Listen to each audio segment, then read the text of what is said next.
Good morning. Good, beautiful morning.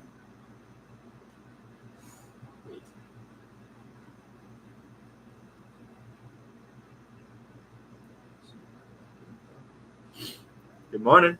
Good, beautiful morning. Oh, well, good evening. Good evening. Good evening, ladies and gentlemen.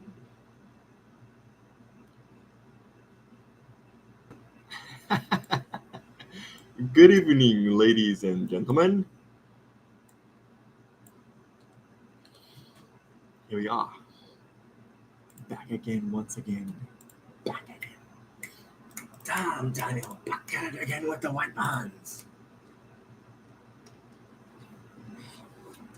Damn, Daniel, back at it again with the white buns.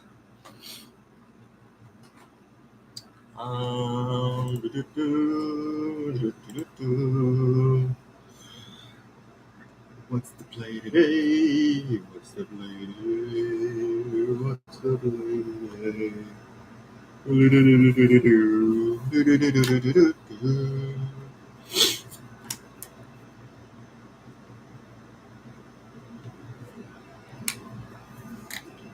Something like that.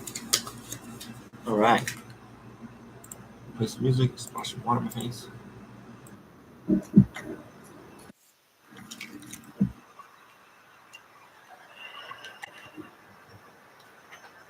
Love this music. So perfect. Perfect. Perfection. So we know. I'm trying to slim down actually. Maybe. I don't know what my fitness goals are.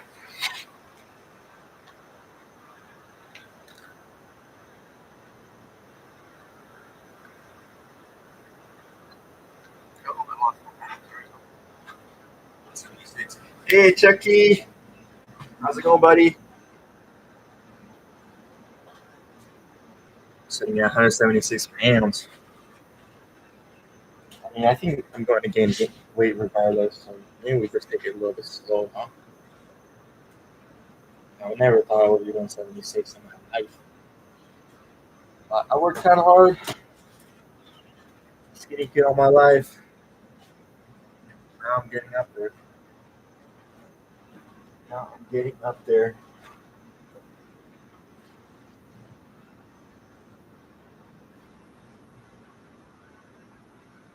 Hey, turn up.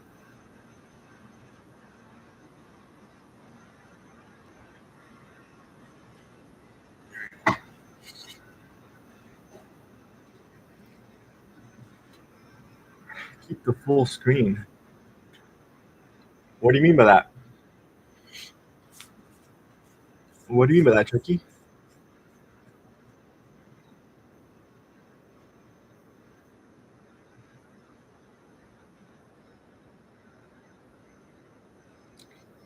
Keep the full screen. Keep the full screen.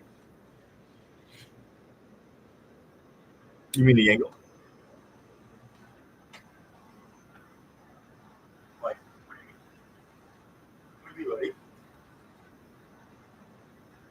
Like the whole room? What do you want to see? What are you trying to see?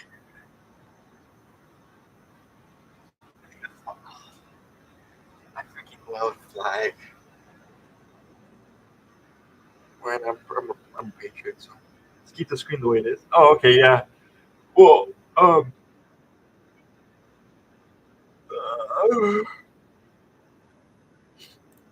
what about when I screen share? Does that change it a little bit?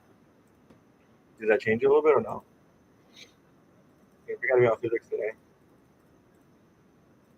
but I need to do some. I need to do some math with you. A lot of math with you. Just the basic stuff. I'll be doing some math. You're like, what? He doesn't know that. I don't really care. It's been some time. So. Uh,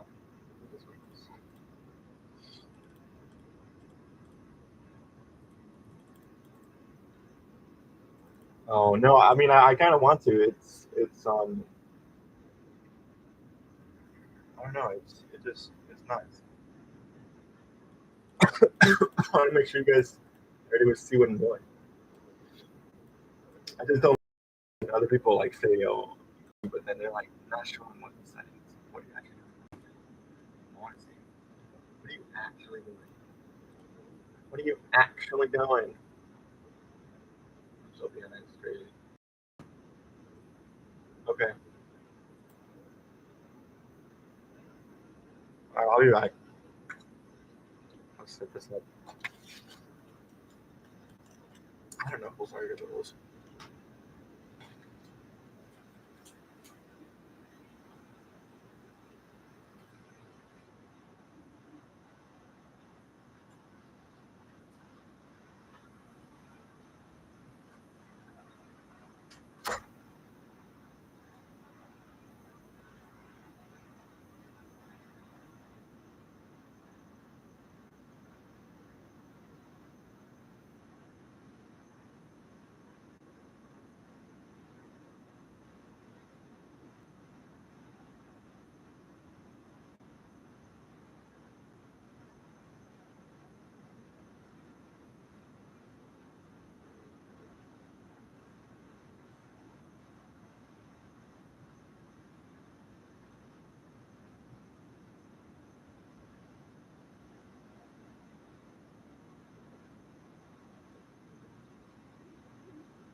Yeah, so we'll do a little biology review.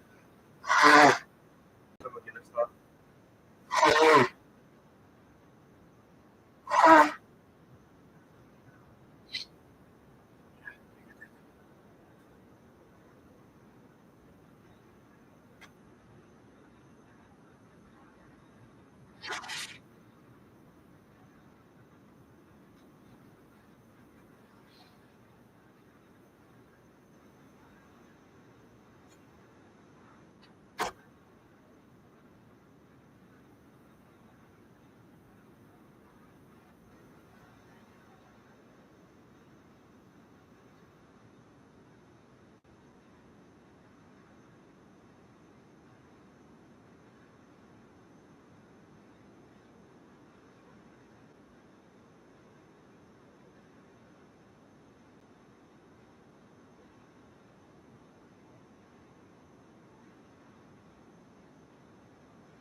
I did turn on the AC today though.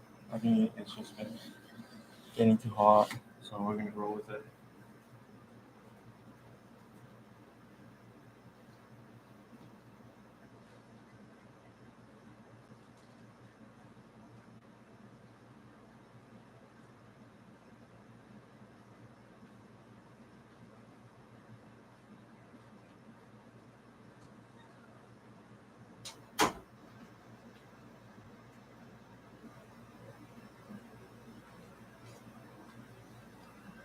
Might as well get my jacket because it gets too cold.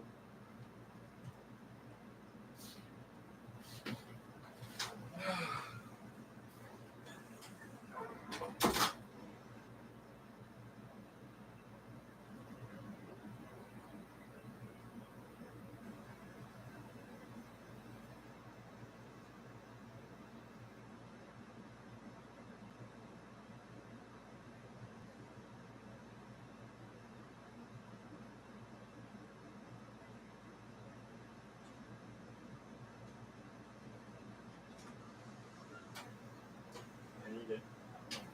Lord knows I need it. All right.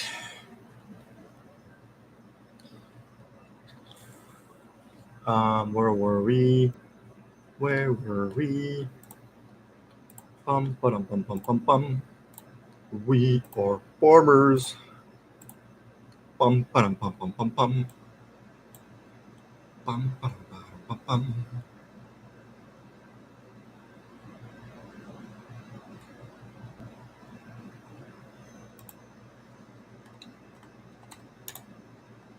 So today will be kind of like well, I'll see how it goes.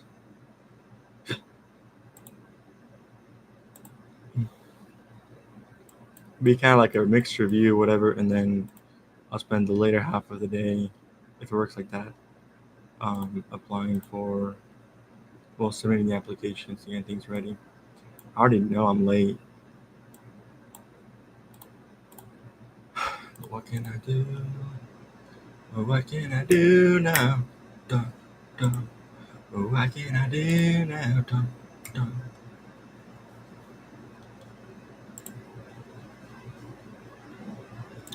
What can I do now?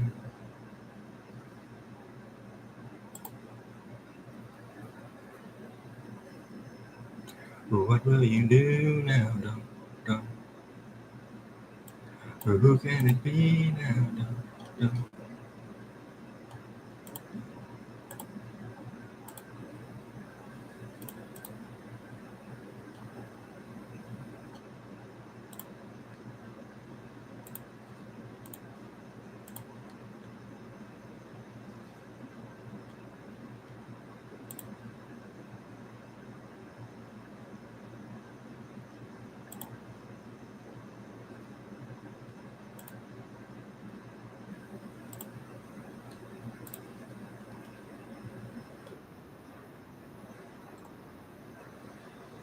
What the heck?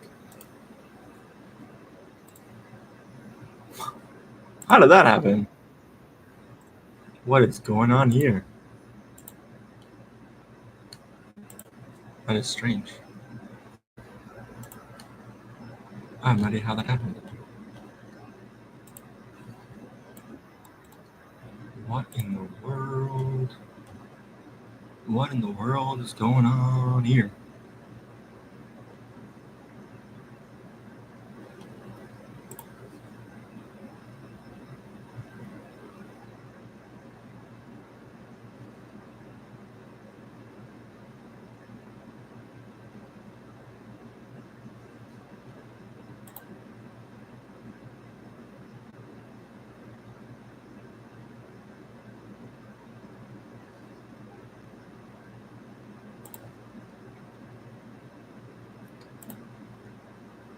Yes, that's what I'm trying to get at. Hello? Hello?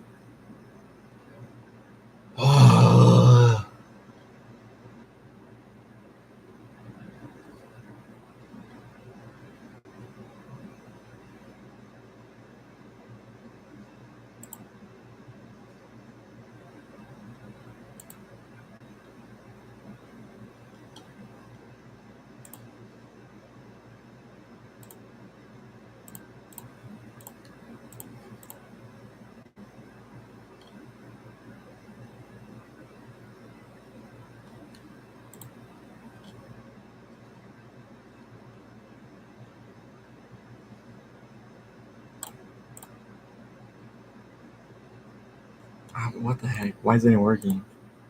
Okay, it's brain's just not working on my thing.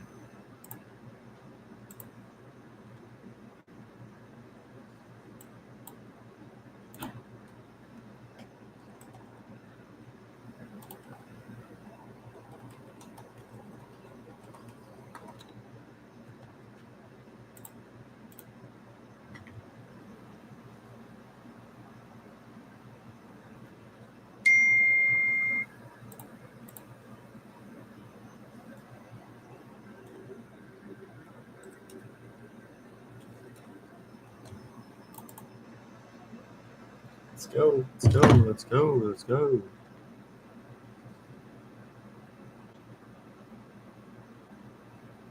What in the world?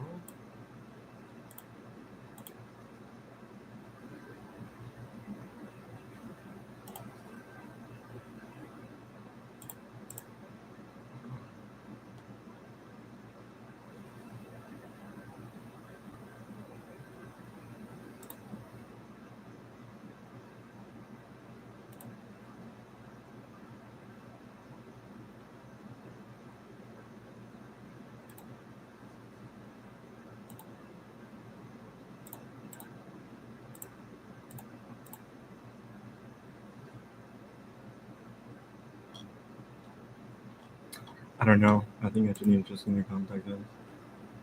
Okay, hold on, guys. I need to talk to somebody. Um,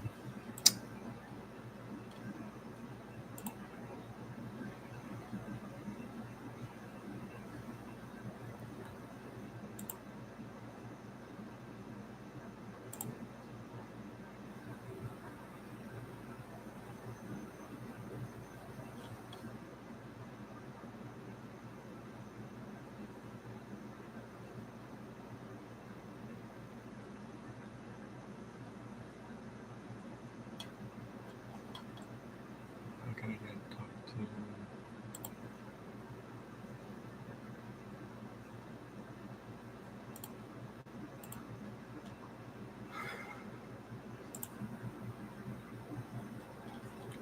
This is so strange.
Hold on, guys.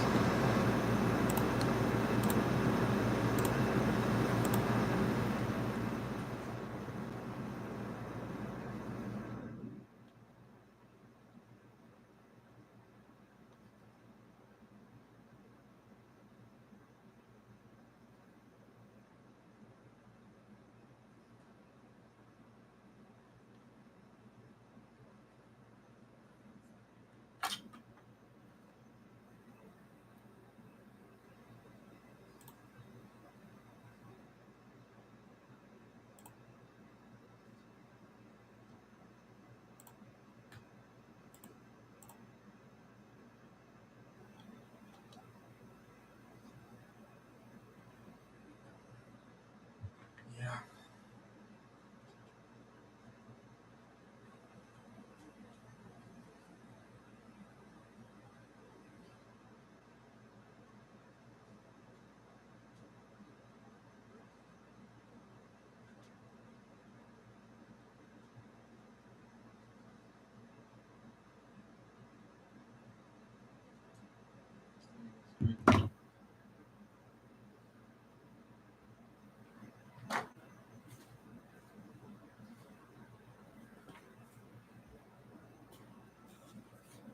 Dang, that's crazy. Anyways, we got it, so I'm happy. Happy.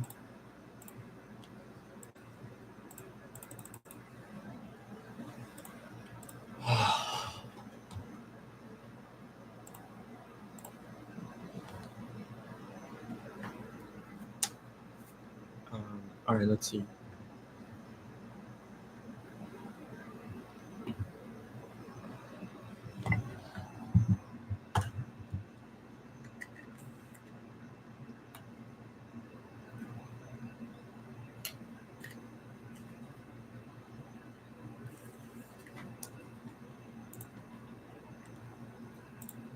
First thing, you'll watch the flowchart,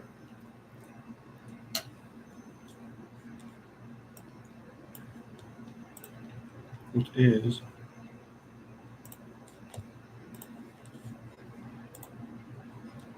I believe it's this one.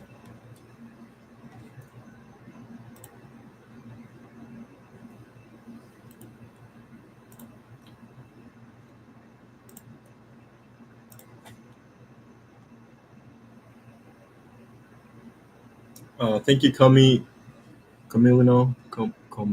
Yeah, thank you, Kami. Say Kami.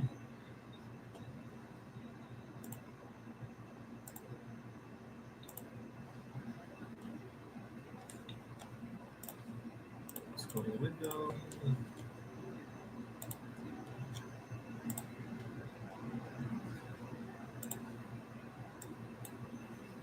Content, strategies, and the practice passages that you should be taking this week. And if you have no clue what I'm talking about, check out the link in the description and let's check off that MCAT together.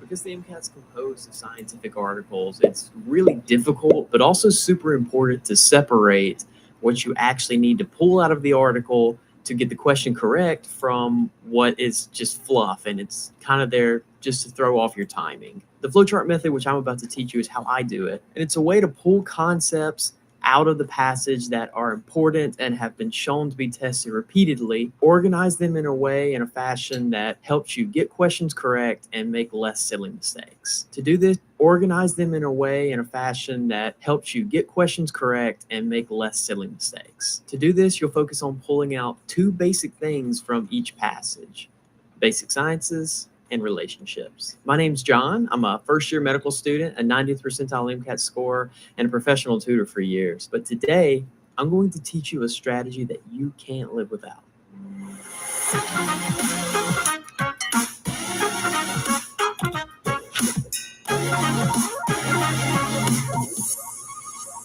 Before we start, I want to encourage you to like the video and subscribe to the channel.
And make sure to check out our passage breakdowns or our AAMC sample test breakdown playlist so that you can actually see some of these strategies apply. The 3 steps to mastering the flowchart method include understanding what classifies as a basic science and a relationship, learning how to organize them into a flowchart, and then getting better at it, becoming efficient. Because when you first start this, it's going to take you a lot longer than the 4 minutes that you're actually allotted. But in subsequent videos, I'm going to show you some drills and ways to practice and actually improve your speed. Let's get into the flowchart method. Step 1, you have to understand what classifies as a basic science and a relationship.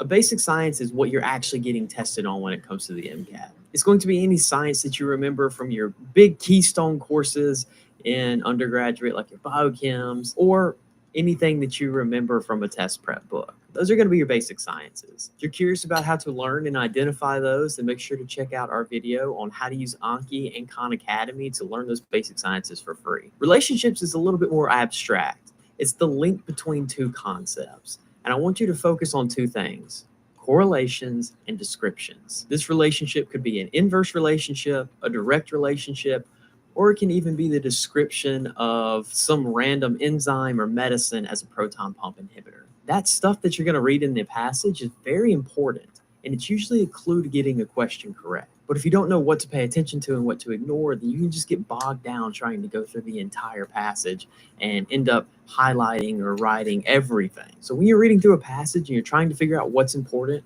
focus on the basic sciences and the relationships. Step 2 of the flowchart method is how do we actually organize these basic sciences and these relationships into a flowchart. Your flowchart or just your notes should be easy for you to understand over the course of 10 minutes. You're only going to be looking at those notes and they're only going to be applicable for about 10 minutes. So don't worry about writing out long chemical compound names and things like that. This generally works best by really using arrows and abbreviations. Shorthand is going to be your best friend here, and any shorthand is fine. But just make sure that you keep a consistent shorthand for yourself. You're trying to create a system so that even whenever you encounter a passage that you've never read before, you're still going through a process that's very familiar to you. I'll show an example of a passage as well as basic sciences and relationships that I pulled out from the passage and what my flowchart actually looks like as I was going through that passage. You can notice that there's a lot of abbreviations and shorthand and that my writing is terrible. Well, in the real MCAT, you don't have time to write out a ton of things. So this is what I focused on. The 3rd step of flowcharting revolves around becoming efficient. It doesn't matter that you can pull out all the basic sciences and the relationships and do them perfectly if you can only answer half of the questions. So a lot of the magic comes at getting faster. For a slow reader like myself, this was pretty difficult. Because flowcharting is going to take you a minute at first. When you first start, you're not going to be able to finish reading the passages and writing down your flowchart in the allotted 3.5 or 4 minutes. It's probably going to take you somewhere closer to 7 minutes, and that's fine. That's why we practice. So to become more efficient when you're practicing your flowchart, I want you to do this simple drill. Work through practice passages with a stopwatch running beside you. Don't feel the need to rush. Feel the need to be accurate rather than fast. I want you to see how long it takes you to flowchart this passage. Document that, whether it be in a spreadsheet or on a piece of paper, and then the next time you practice a passage, try to get 5 seconds faster. You're going to experience some setbacks. Sometimes you're going to be like, oh my gosh, this passage took me 1.5 minutes longer than my average times. But as you average your times over the week, you'll see that the time it's taking you to read through the passage and create a flowchart is going to start creeping down by 10 or 15 seconds per week. And over the course of the 2 or 3 months that you'll probably be studying, that's going to be more than enough to get you to the 3.5, 4 minutes that you need to be in. If you're kind of a data junkie like myself, it doesn't hurt to also document the discipline of the passage. because it's going to take most people a lot longer to read through a difficult physics or OChem passage than it will for you to read through something like mitosis or a psych-soc passage. So that's not necessary, but it's something that helps out a lot of people. Now, it's important to say that most students will write down significantly more than they need to when they first start. You're thinking, oh, this dude on YouTube said something about how I need to write down every science I see and all these links and correlations, and you're going to go a little bit overboard with it. You need to keep in mind the fact that everything that you write down on the exam is with intentions for it to help you score better. You're trying to predict their questions. You're trying to make notes and organize things in a fashion that you know they're going to be tested on. So as you practice, you'll start to learn the corners that you can cut and the ones that you can't cut. So it's very normal for you to write down too much and for your time to be a little bit longer. But if you shave off just 5 seconds every single passage, you'll soon be at your goal. Again, if you want to see this in practice, then check out some of our AAMC sample test passage breakdowns. The CP and the BB ones are probably going to be your best bet to really see it in action. One last important little caveat is that if you're testing in 1 or 2 weeks and you're just seeing this video, do not change up your testing strategy this close to your test date. This is something that's going to take probably a month for you to get faster at and probably 2 or 3 months for you to really master. So if you've only got a week or two, then just stick to what you've been doing and trust that you're a pretty smart person if you got this far and think that you can still be a doctor. Or consider pushing your test back and trying out something like the flowchart method. Thanks for watching the video. Make sure to like and subscribe, and let me know in the comment about some rant and my writing is essentially what I've already been doing. This And timing is or actually what I started doing too. Yeah, so I think I'm okay.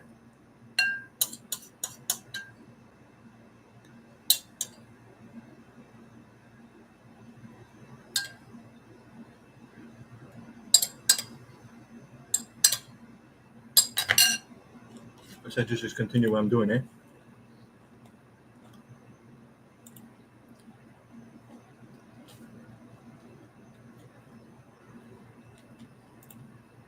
Yeah, thank you.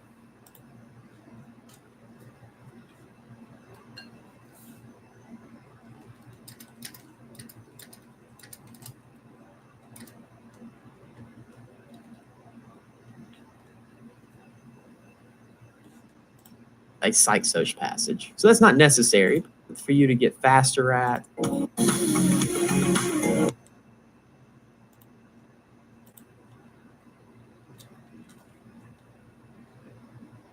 Over.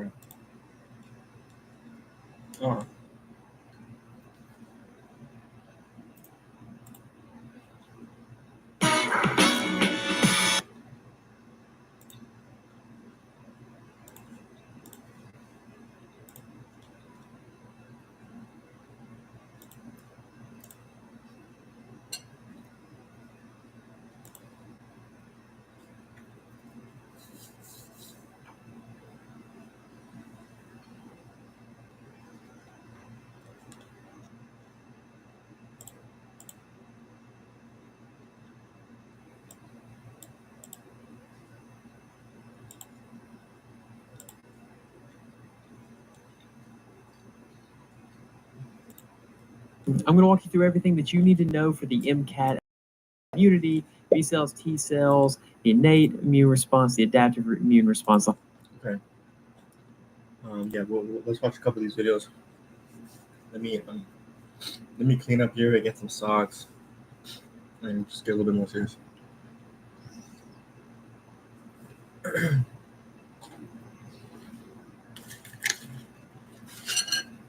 A little bit more serious to lock in. Gotta lock in.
some. My legs are dead. But we can do upper and lower today. Oh, sorry. We can do just upper today and some abs. We have extra time. I think we might. Maybe we have some time.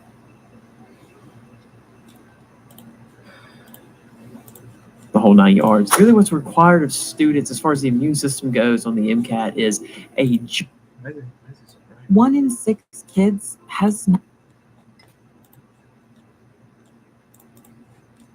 that you need to know for the MCAT as far as it relates to immunity, B cells, T cells, the innate immune response, the adaptive immune response, the whole 9 yards. Really, what's required of students as far as the immune system goes on the MCAT is a general understanding of the basics and the mechanisms, and then just facts memorized. So I'm going to walk you through that concept, and then I'm going to give you the facts. So stick around to the end. You'll see a little summary right there at the end. Or if you want this in written form with a little bit more detail and all the rest of the high yield topics, check out the first link in the description. We have a new book that Maggie and I have written. It took us all summer to do it, but I think it's a really well written book. I, of course, I'm a little biased, but we wrote this book with the intent to take the MCAT and do nothing else with. So all of that's trimmed off. I think it's well illustrated. So check that out if you're into some form or fashion of a written guide. But if not, then hey, we're here and we're going to be making these videos because this is a high yield series. So before we talk about the things that you need to know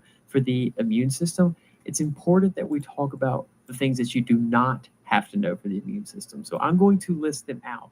These are the things that you do not need to waste your time memorizing because there are so many details around this concept. I just took an entire test that was like a 6-week-long block on just this subject. So you can go really deep. So let me list some of the things that you do not need to know just in case you catch yourself, either on Google or in a textbook or maybe another MCAT prep book trying to learn.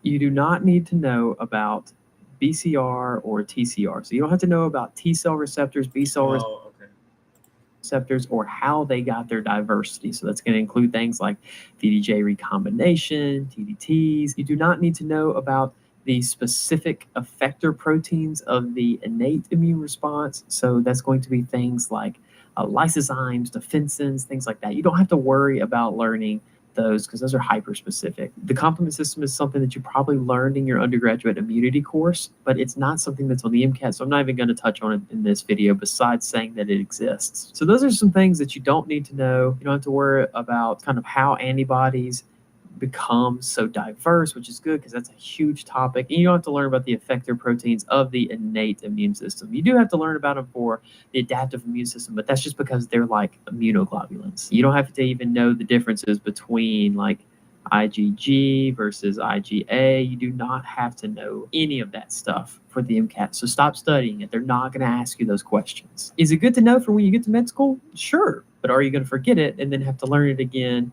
Yeah, so just go ahead and learn it in med school. Now, so let's talk about what you do need to know for the immune system. I'm going to make the assumption that if you're here, you have a vague understanding that the immune system is a compilation of our body's different tissues and cells and the chemicals that it secretes to keep our body safe against invading microbes and cancer. And that immune system, which I'm just going to abbreviate as IS on my little fancy whiteboard, the immune system is first split into 2 separate divisions. So we're going to have the innate immune system, and then we're going to have the adaptive immune system. And we're going to talk a little bit about the hyperspecifics of the adaptive because the other important thing is how the adaptive immune system splits into the cell-mediated and the humoral immune systems. We have to know a couple small facts about those two, but we will only vaguely touch on what the innate immune system is and not go into the hyperspecifics of it because that's when you get into things like complement, and we don't have to learn that yet. So before we get too far into the facts that you want to remember, let's talk about what these are. If you Google the difference between the innate immune system and the adaptive immune system, you're going to get something to the tune of the innate immune system is non-specific in its approach to immunity, and the adaptive immune system is specific. And I'll abbreviate those as NS and SP. Now that's right, but the question is, what are we specific for? And the answer to that question is when we're talking about specifics in this context, we're talking about antigen specifics. So the antigen is a protein that immunoglobulins or antibodies are going to recognize. Protein that immunoglobulins or antibodies are going to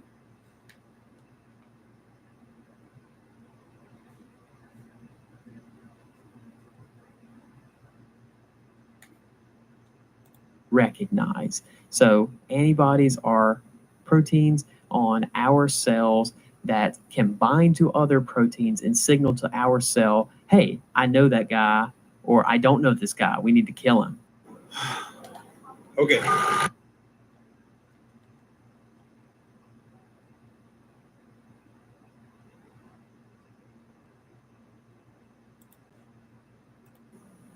It's an odd dynamic. Anyway, so that's what's important. The adaptive immune system does recognize these antigens. You can remember that by the A. The adaptive recognizes these antigens, and that's what makes it specific. It's specific for the antigens of invading microbes.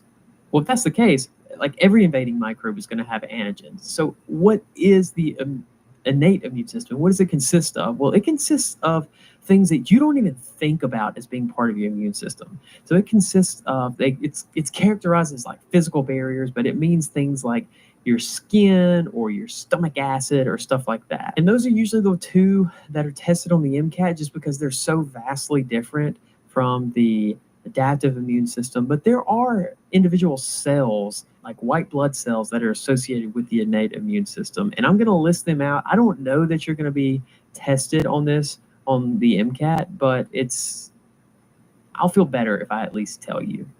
So these are the white blood cells that you want to be thinking of in context with the innate immune system. These are the ones that the MCAT might test you on: the macrophages, natural killer cells, granulocytes, dendritic cells.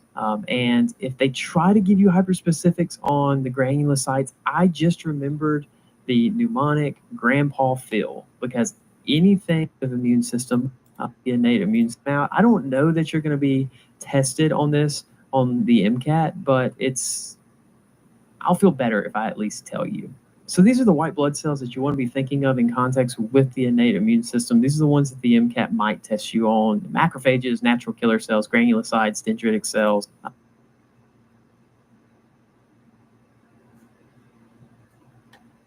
And if they try to give you hyperspecifics on the granulocytes, I just remembered the mnemonic Grandpa Phil, because anything that ends in Phil for the most part is going to end up being a granulocyte. So you can think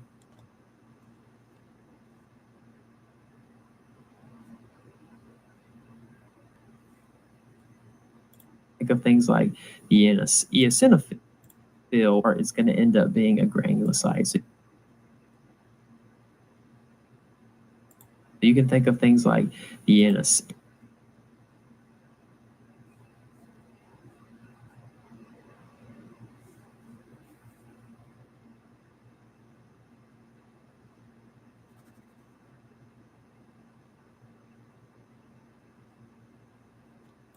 eosinophil or the basophil or the neutrophil.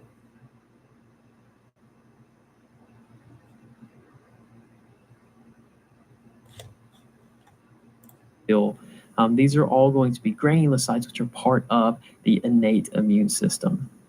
Now, something that you want to keep in mind about the innate immune system is that it is inherited, meaning that it's germline encoded. So we inherit the innate immune system. We don't have to be exposed to pathogens. That's something that you automatically, thankfully, are born with skin. Innate immune system is that it is inherited, meaning that it's germline encoded. So we inherit the innate immune system. We don't have to be exposed to pathogens. That's something that you automatically, thankfully, are born with skin, which hopefully is not a surprise to you. But if it is, make a flashcard of it. It's also real fast. So the innate immune system reacts in like minutes to hours. And your skin's always there, but things like these different granulocytes, macrophages, and things like the complement system, they're going to react within minutes to hours. So it's super quick, but it's kind of dumb. So it has no memory. So I'm going to give you a little mnemonic that's a little morbid. So brace yourself. Think about your grandpa Phil. Man, I hope you don't have a grandpa Phil. This is not going to go well. Think about your grandpa Phil, and he's losing his memory, so he's kind of going downhill. You're worried about him, but you know it's a fact of life. He's going to pass soon.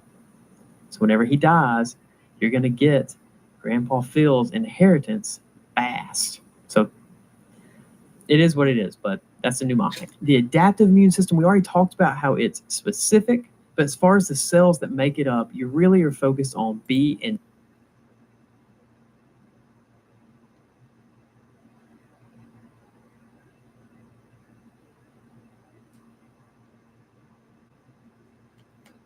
T cells. It is not inherited.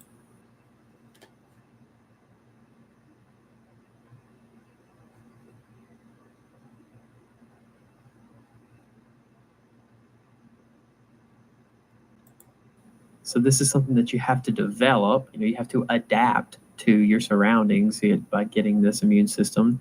And it's also real slow. So it's not like you're rapidly declining Grandpa Phil. This thing's pretty slow, but it has a great memory.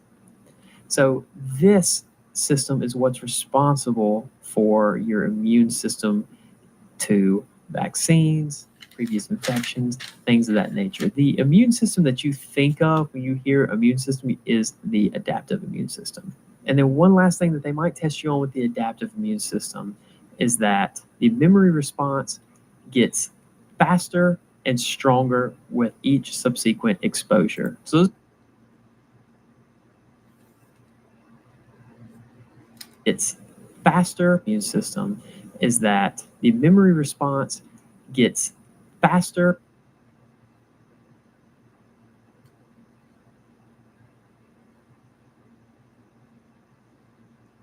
and stronger with each subsequent exposure. So those are kind of the broad strokes of the innate versus the adaptive immune system. The innate system is just kind of there. It's a collection of tissues and barriers and cells that are just there, essentially just dragging the lake to make sure that nobody is there or out of line. And because of that, it does not distinguish between human cells versus pathogenic cells. It just does its job. The adaptive immune system can differentiate between it's called the innate versus the adaptive immune system. The innate, previous infections, things of that nature. The immune system that's real slow. So it's not like you're rapidly declining Grandpa Phil. This thing's pretty slow. The immune system that you think of when you hear immune system is the adaptive immune system. And then one last thing that they might test you on with the adaptive immune system is that the memory response gets faster and stronger with each subsequent exposure. So those are kind of the broad strokes of the innate versus the adaptive immune system. The innate system is just kind of there.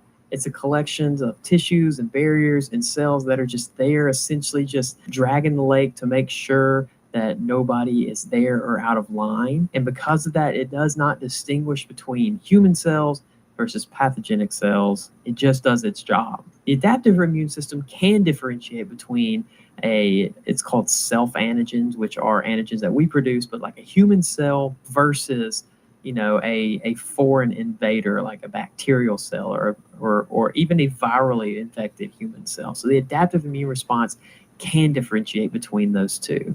But it takes some time, right? And that's why it's slow. But when it can differentiate between those two, it has a great memory so that it doesn't get tricked again. And that leads to this faster and stronger response. So you remember earlier I talked about the adaptive immune system and how it can actually be broken down into two more divisions, the cell-mediated and the humoral immune system. Now, I want to touch on that because the differences between the two are tested on fairly frequently, but first we need to understand the concept of how the adaptive immune system gets activated. So what happens is one of my favorite stories of human biology, and that is a bacterial cell. It can be any kind of microbe, but let's just say a bacterial cell comes into the body and it runs into an antigen-presenting cell. An antigen-presenting cell kind of inspects it and it looks over and says, hey, you are not one of John's kidney cells.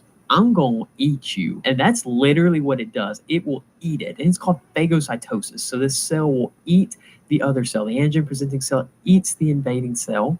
And then once it eats it, it chews it up.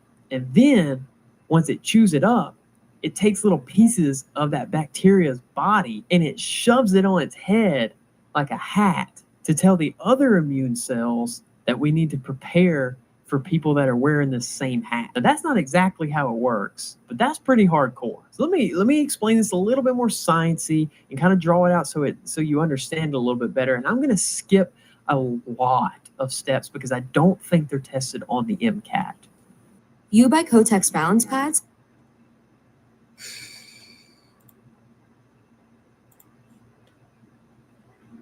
You're dating again. Good. But essentially, let's say that a bacteria comes in and it is wearing this little birthday hat.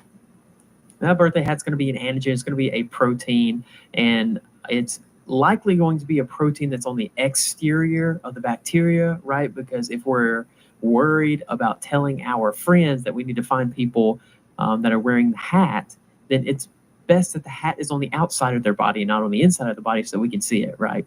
Hopefully that made sense. So our antigen presenting cells, which are exactly what they sound like, APCs, they consist of B cells, macrophages, and the most important one is a dendritic cell. It's like a dendrite, except it has nothing to do with dendrites. A dendritic cell, this is the main one. It's called a professional antigen presenting cell. They're going to eat this guy, phagocytose him, and the way that they end up doing that is they take their membrane and they throw it around it, and then they end up pulling this guy in, and then it turns into one big cell with the bacteria in it. So once it ingests this microbe, what it's going to end up doing is it's going to digest it. You don't have to know the mechanisms for that. And the mechanism actually differs, but depending on whether you're going for MHC1 or MHC2, which is literally just the protein that we're going to hold the party hat on. So it's the antigen presenting cells protein that it's going to hold the bacteria's antigens on to show off to its friends to say, hey, come attack this guy. So once you ingest that bacteria and then you digest that bacteria, you actually take proteins that are characteristically represented on the exterior surface of that bacteria, and you you express them onto your MHC molecule. So that would look like our antigen presenting cell with its MHC, and now it has a party hat.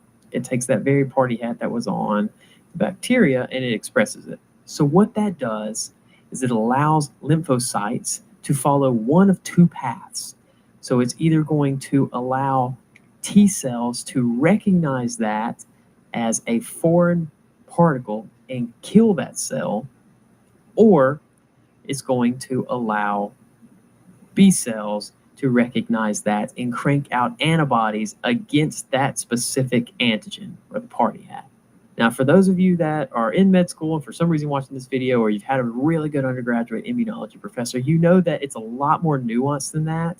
And technically, that is not the way that it works. But that's how the MCAT is going to test it. So you can look at it as being one of two responses: the B cell response, which leads to a bunch of antibodies, or the cytotoxic T cell response, which pops the cell. Those two responses are either the cell-mediated or the humoral immune response. So this is kind of the basic story for how the immune system, or the adaptive immune system, gets activated. But whenever we're talking about cell-mediated versus humoral, it gets a little bit more specific. And that specificity has to deal with the MHC2 complex that it is actually using, and where the proteins which are like the party hats, where the party hats are coming from. So whether the party hats are coming from inside of the cell itself, the body cell, which I'm going to refer to as the self cell, or whether those proteins are coming from outside of the cell, like maybe some toxin that a bacteria is secreting. So the MHC complex, the major histocompatibility complex, is actually split into the MHC1 and the MHC2. And the MHC1, its main job is to take, it's called endogenously synthesized proteins. And what that means is they are proteins that the self cell is making. So in a healthy cell, it's just normal cell proteins. So normal things like maybe some albumin or something like that the cell is normally synthesizing. But in a virally infected cell or a cancerous cell,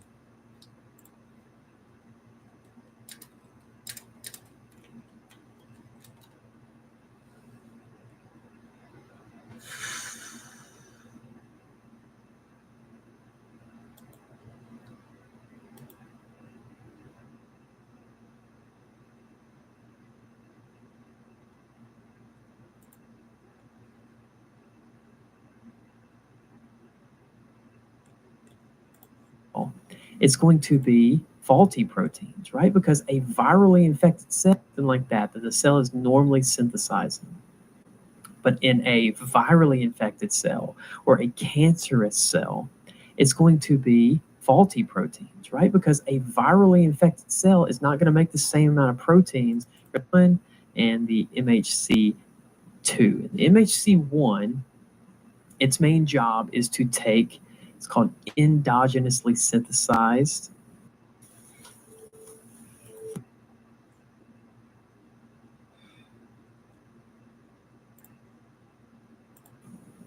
proteins. And what that means is right?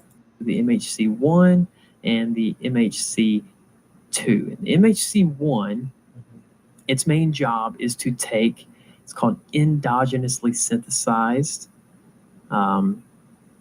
proteins. And what that means is they are proteins that the cell is making.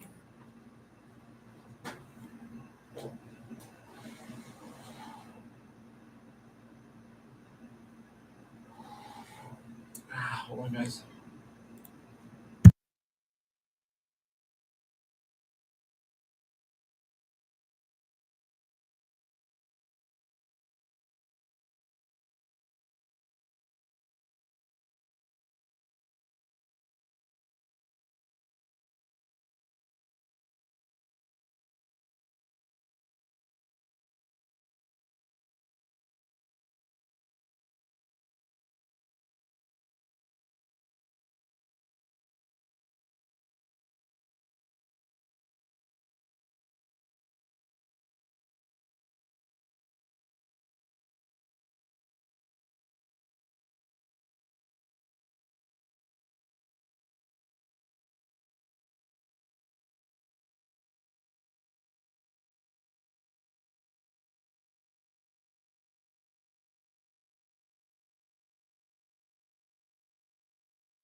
Am I working?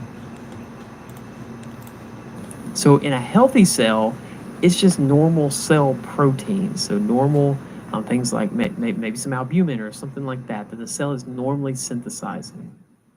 But in a virally infected cell or a cancerous cell, it's going to be faulty proteins, right? Because a virally infected cell is not going to make the same amount of proteins or the same kind of proteins as a healthy cell. And the same thing for a cancerous cell.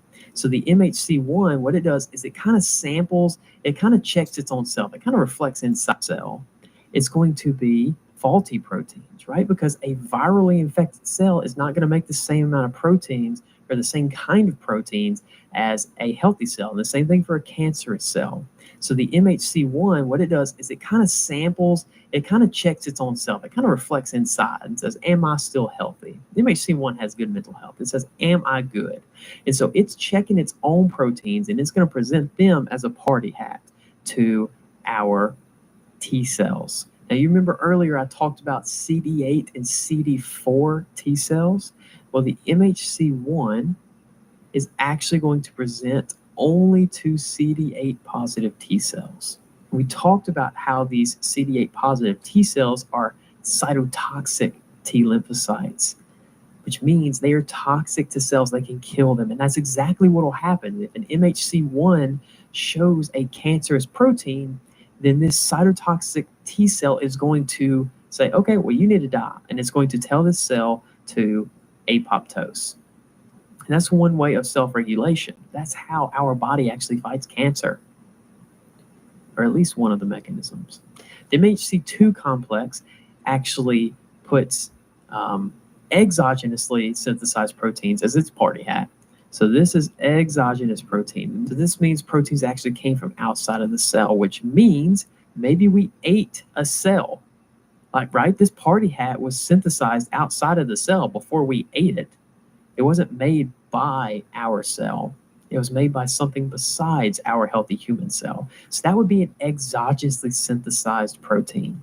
These exogenously synthesized proteins are great for the humoral immune system because what they do is they can lead to ramping up antibodies. So the MHC2 only bind to CD4 or the T helper cells, and that helps increase B cells to crank out antibodies, which end up killing the infection. So what does all that mean? What's a quick little summary for all of this in relation to the cell-mediated and the humoral immune system? What do we need to keep in mind?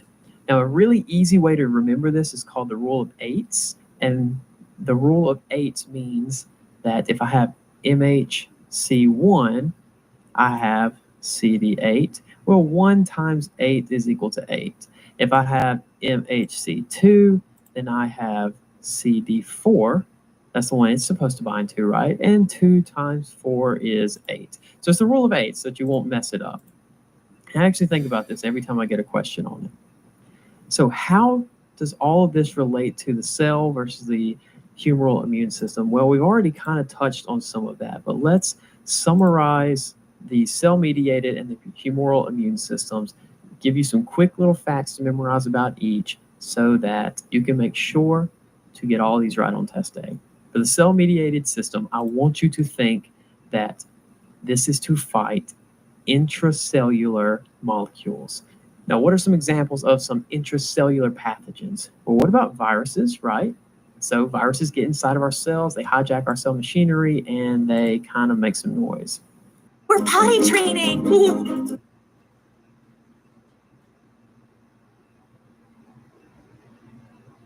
Look at that confidence. Oh, I wish I had some of that. This is a journey. Loosen up. I'm a big kid now. Only 37% of students who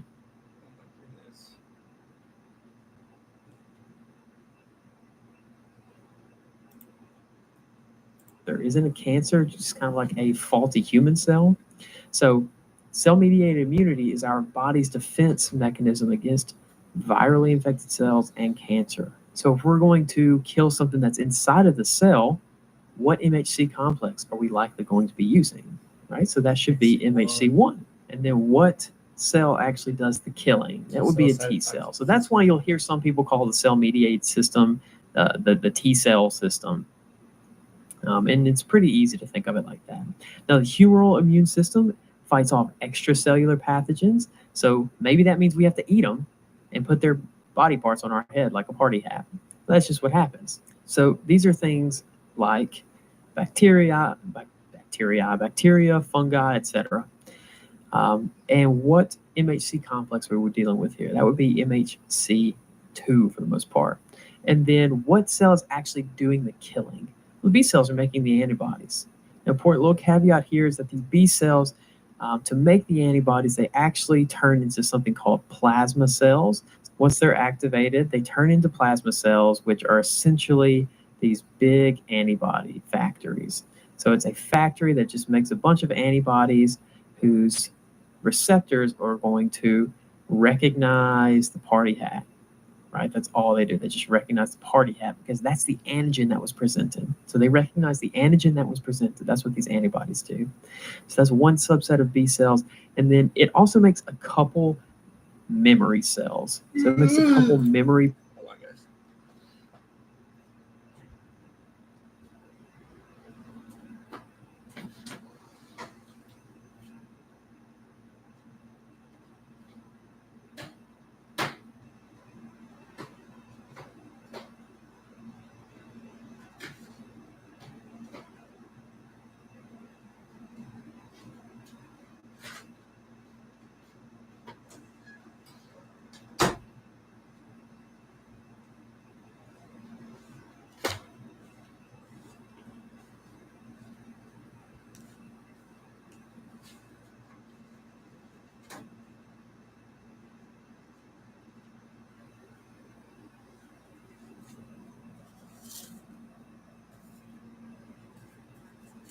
right. B cells, a much smaller percentage of the B cells become memory cells than plasma cells. But these memory B cells, what they do is, it's not very surprising, that's all they do. They just recognize the party hat because that's the antigen that was presented. So they recognize the antigen that was presented. That's what these antibodies do. So that's one subset of B cells. And then it also makes a couple memory cells. So it makes a couple memory B cells. A much smaller percentage of the B cells become memory cells than plasma cells. But these memory B cells, what they do is, it's not very surprising, they help our immune system have memory of the invading pathogen, so that the next time somebody comes in wearing an orange party hat, we know to mess that punk up, right? Like, we know who that guy is and what he represents. And so that's what the memory B cells do, is they allow us to upregulate antibodies quicker in response to a foreign antigen that we've seen before. So let's do a quick summary. There are a couple things that we don't need to know when it comes to studying for the MCAT with the immune system, and those are things like how the antibodies get so hyperspecific, the effector cells like the complement system, the differences in the different immunoglobulins. The immune system is split into two large divisions, the innate versus the adaptive, where the innate is very non-specific, it's inherited, and it's very fast with no memory, whereas the adaptive is very specific. It uses lymphocytes like B and T cells. It's very slow, but it has a great memory. There's also this subsequent reaction where it is faster and stronger the more times that it encounters a specific antigen. That adaptive immune response is initiated or activated by antigen presenting cells.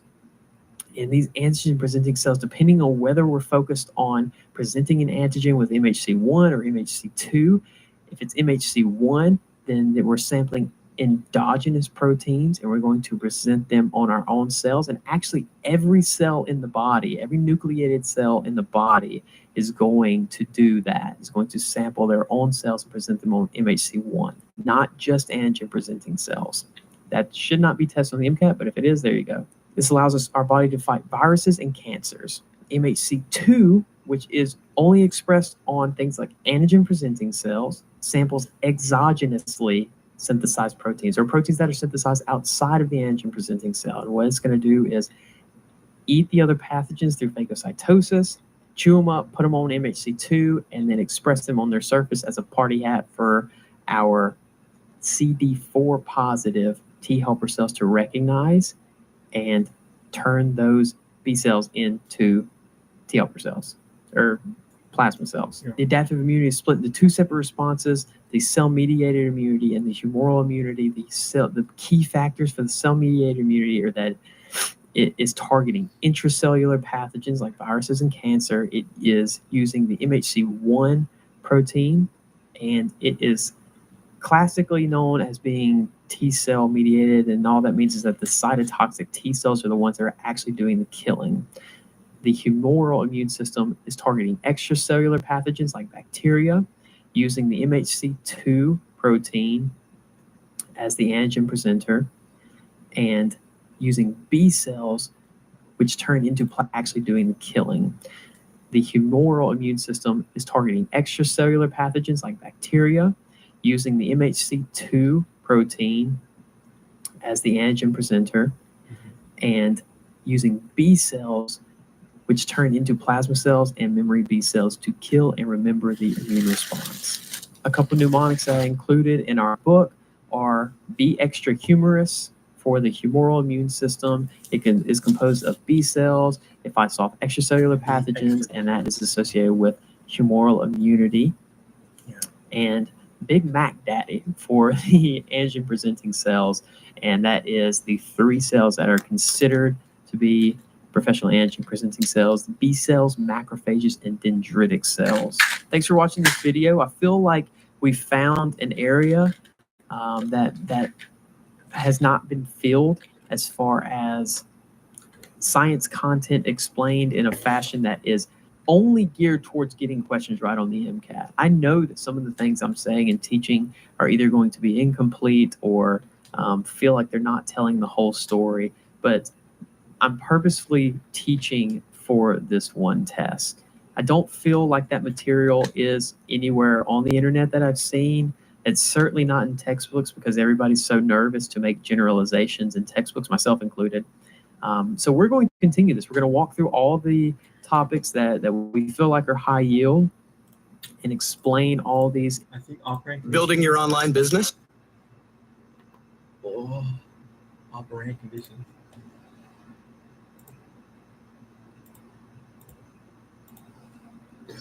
Excuse me.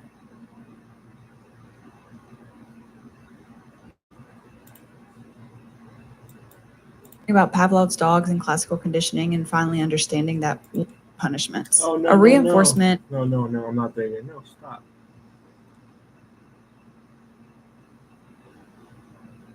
Let's do protein structure then. Let's do lab technique 1. Michaelis Mente. Let's do lab technique 2. We should probably do lunch at least 8 right after. Highly testable fashion. Hopefully we'll improve in our formatting as we go throughout this process. But please let us know what you think can improve, how we can make this more fun. Do you want us to teach a little bit more? Do you want me to ramble a little bit more? Would graphics help a little bit more? We'll have to be a little bit intentional with our time. We can't spend forever editing, so we are both in med school right now. But I want these to be as helpful as possible because it's my goal that there should be at least a sufficient way to understand all the high yield topics in one playlist on YouTube. And that's what we're trying to build right now. So it's going to take us a while to get all these videos and planned and filmed and edited. So if you want the entire guide, make sure to check out the first link in our description. This is the entire document that Maggie and myself have written that it teaches and it gives illustrations for all of the high yield topics associated with the MCAT. If you're looking for a zero cost way to support us, that is just as appreciated. Just subscribe to this YouTube channel, hit the like button, share it with a friend, and make sure to check back next week for another video. Thanks so much for watching. Thanks so much for the comments that you're about to leave for how we can improve and the things that we did well that you like, that you want us to continue. We appreciate you, and good luck studying. After learning about Pavlov's dogs and classical conditioning,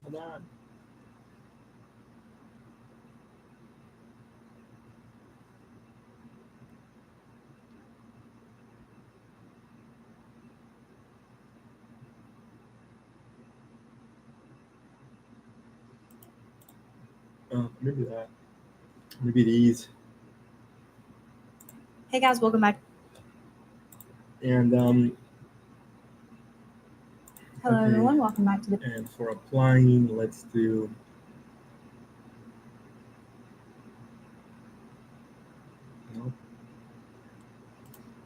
let's do memory neural potentials. Let's do plasma membrane.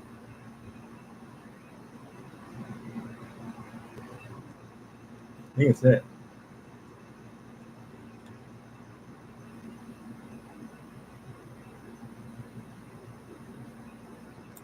All right, everybody, welcome. So what is this? So the plasma membrane. Okay, so what's the time on that?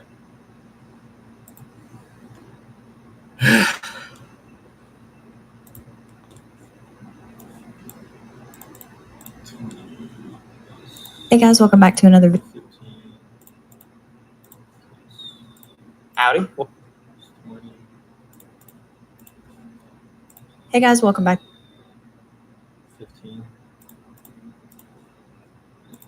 Thanks for clicking. 11 plus 7 plus 46. Wow. Plus 45. Minus 60. 3 hours.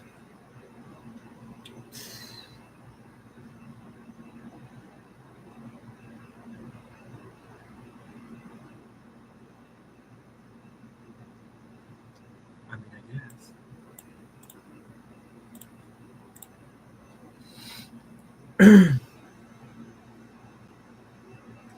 Okay, let me see how I want to structure it. Let's do protein structure and plasma membrane. That. Let's do this at the end. Let's do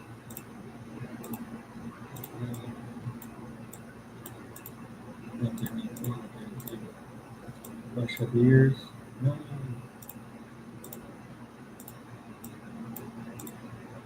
Kids maintain Lears. Nothing actual potentials. Maybe a movie after Platinum Memory. I like this.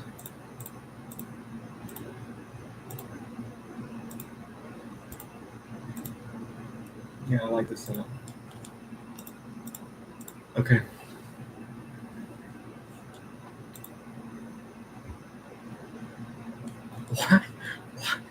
Why is the Indian mode?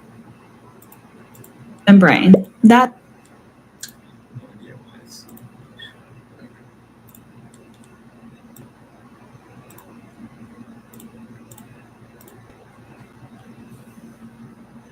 I don't know.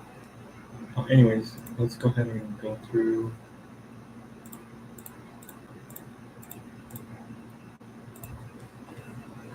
Actually, all right, before we start, let me clean up a little bit.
All right.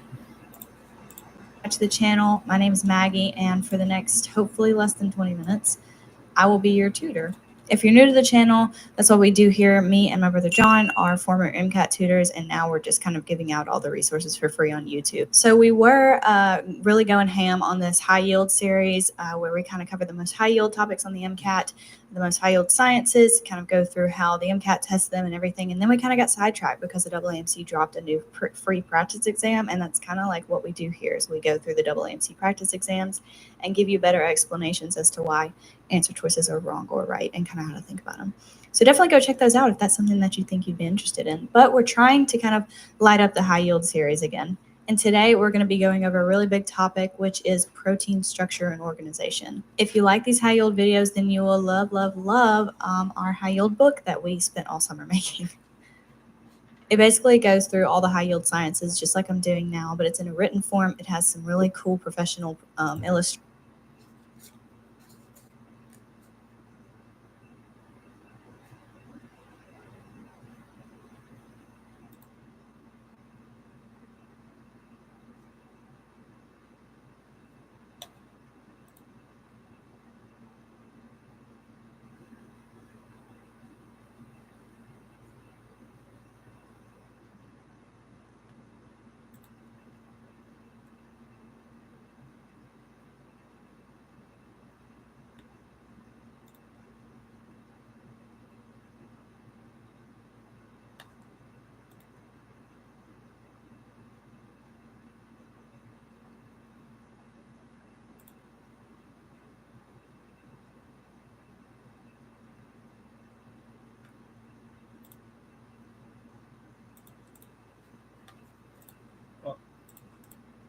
And everything. And if you buy the bundle on our website, then it comes with like an Anki deck so that you can test yourself on these high yield sciences every day. So it's really, really cool. And you guys should definitely go check it out. I'll put the link in the description below.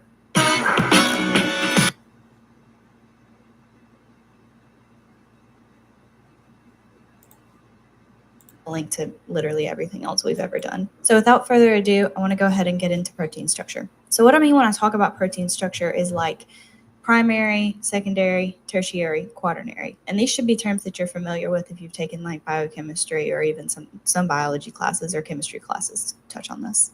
I pulled this graphic from our book to kind of illustrate what I'm talking about as we go through it. But just as an outline, primary structure kind of looks like this, and it's very the most simple, I would say, of the structures to understand. Secondary structure, we're going to kind of be covering alpha helixes and beta pleated sheets briefly.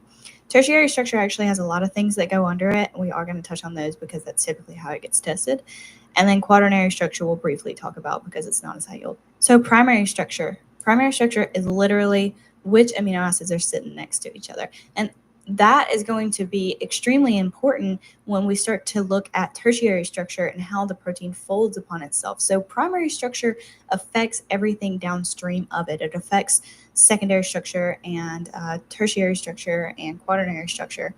So if you mess with primary structure, then you're going to be messing with all those downstream things, and you're going to end up with extremely important when we start to look at tertiary structure and how the protein folds upon itself. So primary structure affects everything downstream of it. It affects secondary and tertiary structure and quaternary structure.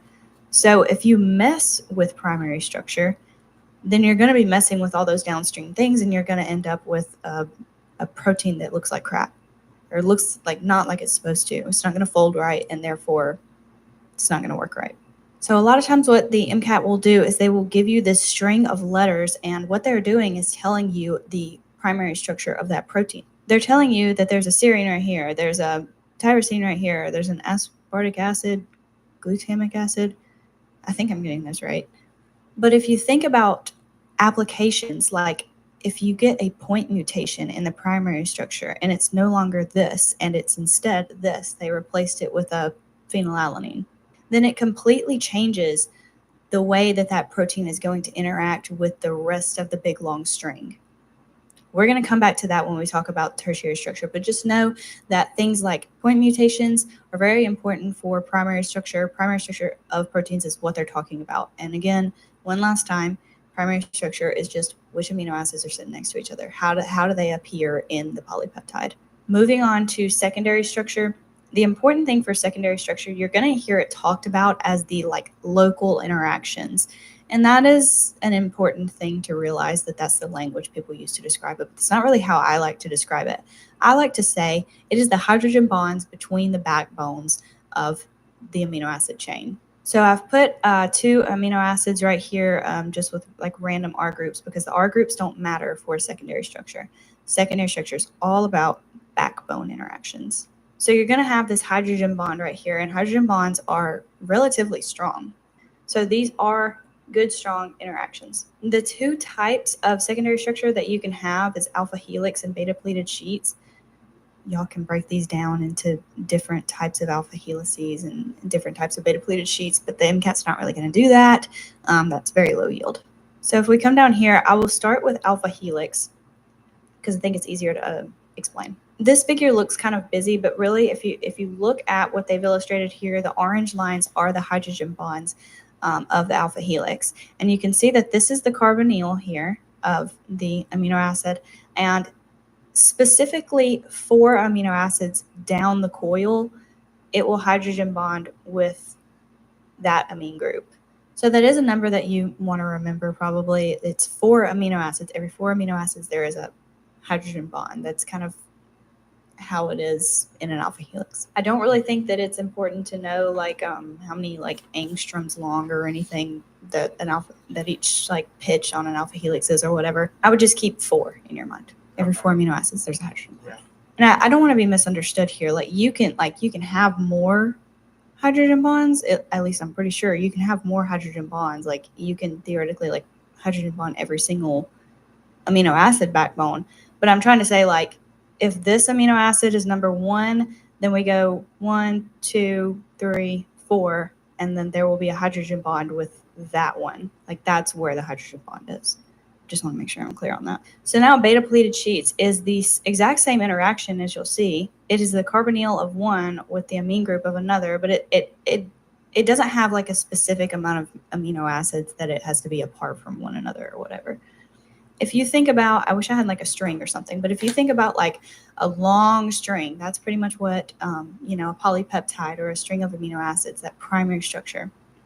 And then you start folding it on itself, and you can even like fold it like an accordion to where you make a little string sandwich that's just going back and forth.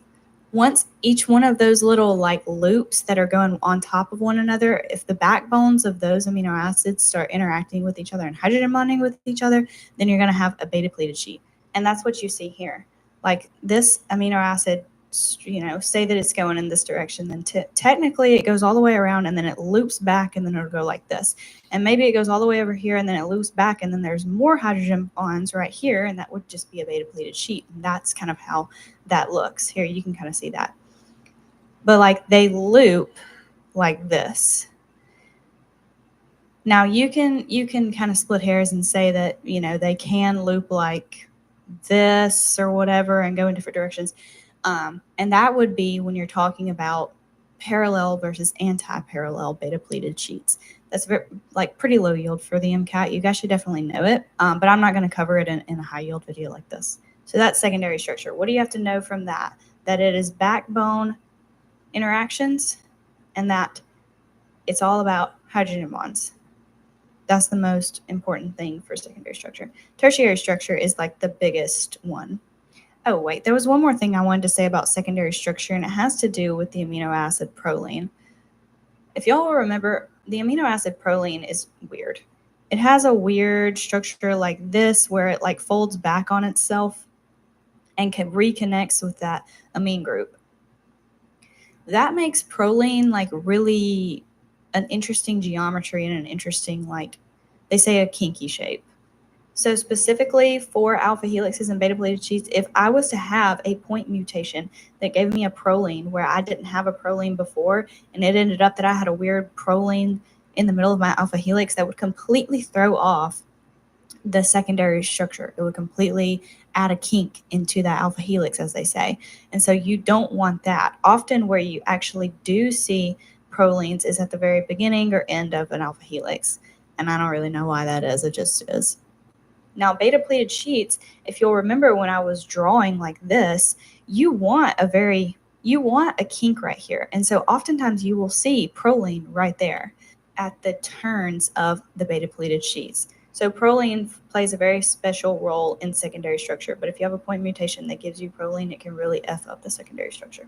So tertiary structure is similar to secondary structure in that it is amino acids interacting with each other, but it is specifically the side chains of the amino acids that are interacting with each other. And they can have a ton of different interactions, and you do need to know them. The first one is hydrogen bonds. The second is disulfide bonds. The next one is hydrophobic and hydrophilic. A ton of different interactions, and you do need to know them. The first one is hydrogen bonds. The second is disulfide bonds. The next one is hydrophobic and hydrophilic interactions. The next one is ionic interactions. The next one is van der Waals. And the last one is proline kinks. So you should, at this point, know what your R groups for all your proteins are. And you should be able to recognize that there are a lot of R groups that are able to hydrogen bond. Disulfide bonds is going to be your cysteine residues. Hydrophobic and hydrophilic interactions are going to be like how isoleucine is hydrophobic and it likes to interact with phenylalanine, which is also hydrophobic. Ionic interactions is going to be opposite charges attracting. So an aspartic acid is going to go towards a leucine, F. So an aspartic acid is going to go towards a positively charged lysine or whatever. Van der Waals interactions are those little annoying interactions that you always have to consider, like the transient dipole-dipole interactions. It's not necessarily something that's specific to one amino acid or over another. Like all of them display van der Waals interactions between their side chains.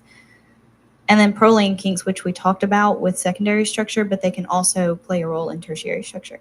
So definitely know those interactions. These all contribute to tertiary structure. And when I say tertiary structure, I mean, I have to finish this paper. this is going to be like a good or a bad representation. But you see how I just wadded up my phone charger? I could probably like never recreate this exact wadding up of my phone charger. And my phone charger, you know, if we think about it in terms of like if this was a protein, it could have like this part right here that's an alpha helix and a part over here that's beta pleated sheet. It could have all those within it. 3D kind of like representation of the protein is the tertiary structure. And it is highly unique. And it's going to have these little divots in it that are going to fit with other proteins, or if it's an enzyme, it's going to fit with ligands, or if it's a receptor, it's going to fit with different things. And it's going to have these little divots in it. And if it's, you know, if it's an enzyme, it's going to fit little substrates in there. If it's a receptor, it's going to fit little ligands in there. And that very specific shape that the protein forms because of these specific interactions that the amino acids in the protein create with each other, that's going to give the protein its function. Form equals function. So yeah, I could like, you know, unwind it and denature it or whatever you want to call it and then wad it back up, but I have a completely different tertiary structure at this point. And if you think about how simple this thing is and how complicated proteins are and how they have all these different charges and hydrophobic and hydrophilic interactions and all this kind of stuff, then you're going to start appreciating how unique proteins are and how a point mutation could really F up everything downstream. One other thing about tertiary structure is the hydrophobic effect. I think before I graduate med school, I should learn how to spell. So the hydrophobic effect refers to the tendency for hydrophobic amino acids to kind of curl into the middle of the protein in the tertiary structure, and for the hydrophilic ones to be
on the outside. Now, why is that? Because it seems to me, if you're thinking about the laws of thermodynamics and you're thinking about how entropy or chaos or whatever you want to call it is always increasing, you would think that you'd want them just random, just everywhere. But what ends up happening, and I'll try to demonstrate on this little thing right here, and for the hydrophilic wants to be on curl. The other thing about tertiary structure is the hydrophobic effect. I think before I graduate med school, I should learn how to spell. So the hydrophobic effect refers to the tendency for hydrophobic amino acids to kind of curl into the middle of the protein in the tertiary structure. And for the hydrophilic wants to be on the outside. Now, why is that? Because it seems to me, if you're thinking about the laws of thermodynamics and you're thinking about how entropy or chaos or whatever you want to call it is always increasing, you would think that you'd want them just random, just everywhere. But what ends up happening, and I'll try to demonstrate on this little thing right here, is that if I have hydrophobic amino acids on the outside of my protein, and it is interfacing with, the solution around it, which is most of the time going to be water. Water and hydrophobic amino acids don't mix. So what ends up happening is that you have this shell that forms around the hydrophobic proteins if they're on the outside of the protein. That water organizes itself in such a very, very specific way so as to kind of like keep its distance from the hydrophobic amino acids. And that specific order that water takes in order to create that kind of shell is actually way more order and way, I guess you could think of it like less entropy, is actually way more ordered than it would be if water could just go wherever it wanted because the hydrophobic amino acids are on the inside. So the hydrophobic effect of a protein folding in such a way that the hydrophobic amino acids are on the inside of the protein actually serves to increase entropy. So this is how it would be if the hydrophobic effect didn't occur. It kind of shows it as like two separate things, but you can kind of think about it as this is how it would be if the hydrophobic amino acids were on the outside of the protein. All this water has to get in this very specific formation to kind of surround those hydrophobic proteins in a way that doesn't upset either party. But if I push all the hydrophobic amino acids on the inside, then all that's left is hydrophilic stuff on the outside, and then water can do whatever the F it wants. And if it comes across like one little hydrophobic thing over here, then yes, it will have to form that little shell, but that is much preferred over having to form a shell around all of these hydrophobic amino acids. So the hydrophobic effect serves to increase entropy because we want to increase entropy. I think I said everything I want to say about tertiary structure. It's like the most tested one. So the difference between tertiary structure and secondary structure is the secondary structure is between backbones of amino acids, and it is local, meaning like it's not going to be 100 amino acids away from each other. It's going to be ones that are relative local, meaning like it's not going to be 100 amino acids away from each other. It's going to be ones that are relatively close to one another, and it is the backbone and it is hydrogen. Whereas tertiary structure can be any of these types of interactions. You have to think about the hydrophobic effect as well, and it actually creates like the 3D structure that makes proteins like so unique. So quaternary structure is how tertiary structure at that point, it's probably a fully functional protein. Like a lot of proteins are just tertiary structure, but a lot of them actually take multiple moieties is kind of what they call them, and like smush them together, and they connect in different ways through kind of like the same interactions that you see here. A lot of times it's disulfide bonds. They connect to give you a quaternary structure, which is basically just several moieties of proteins that have their own tertiary structure all connected to one another. So a lot of times where you'll see quaternary structure tested is for hemoglobin because it has 2 alpha and 2 beta subunits. So subunits is kind of like the word you want to look for. Subunits or moieties are kind of the words you want to look for quaternary structure. Actually, I don't know that I would hang my hat on moieties because I feel like you could talk about different moieties in tertiary structure too. Yeah. But subunits definitely is only going to be something that you see for quaternary structure. I think it's important to say that if it is a protein like hemoglobin that requires quaternary structure and that's going to have like subunits and stuff, it's not functional at the tertiary structure level. There are proteins that are functional at the tertiary structure level. Actually, I don't know that I would hang my hat on moieties because I feel like you could talk about different moieties in tertiary structure too. But subunits definitely is only going to be something that you see for quaternary structure. I think it's important to say that if it is a protein like hemoglobin that requires quaternary structure and that's going to have like subunits and stuff, it's not functional at the tertiary structure level. There are proteins that are functional at the tertiary structure level that are good on their own. They don't have to have anything else. But there are ones like hemoglobin and a lot of like receptors and stuff that require quaternary structure in order to be functional. So basically the proteins know what they're doing, but we're trying to work backwards to understand what they're doing. If you guys are confused about anything that I said, please drop a comment below and I will try to get back with that. I hope that I was clear and that I made everything easier instead of harder. Like I said, if you like anything that we do in these high yield videos, if you like that figure that I was just working off of, then you'll love our high yield books. So go, check it out in the link below. Other than that, I think I'm gonna film a walkthrough. So I will see you guys in the next one. Bye-bye. The first law you got to know is that thou shalt not eat the whole box. That's the lipid bilayer that has phospholipids, right? Well, do you know about lipid rafts, cholesterol, glycoproteins, transport proteins, the fluid mosaic model? There's a lot that goes on with this seemingly boring organelle. So what all do you actually need to know for the MCAT? We're about to tell you. Let's get right into it.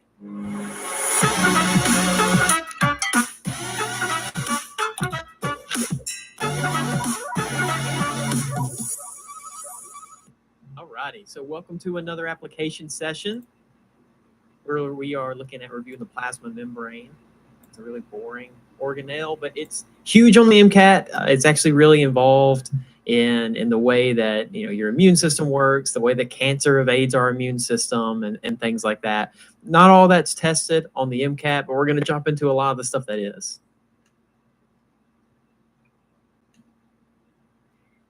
If you're part of our program, one of the purposes of these sessions that we do is to tell you what's high yield from a specific chapter of content that you're going through. So we gave you a little bit of an overview of high yield material and also a little bit of mid yield material, stuff that you don't have to study quite as well, but that we still want you to know a good bit on and that's tested fairly frequently.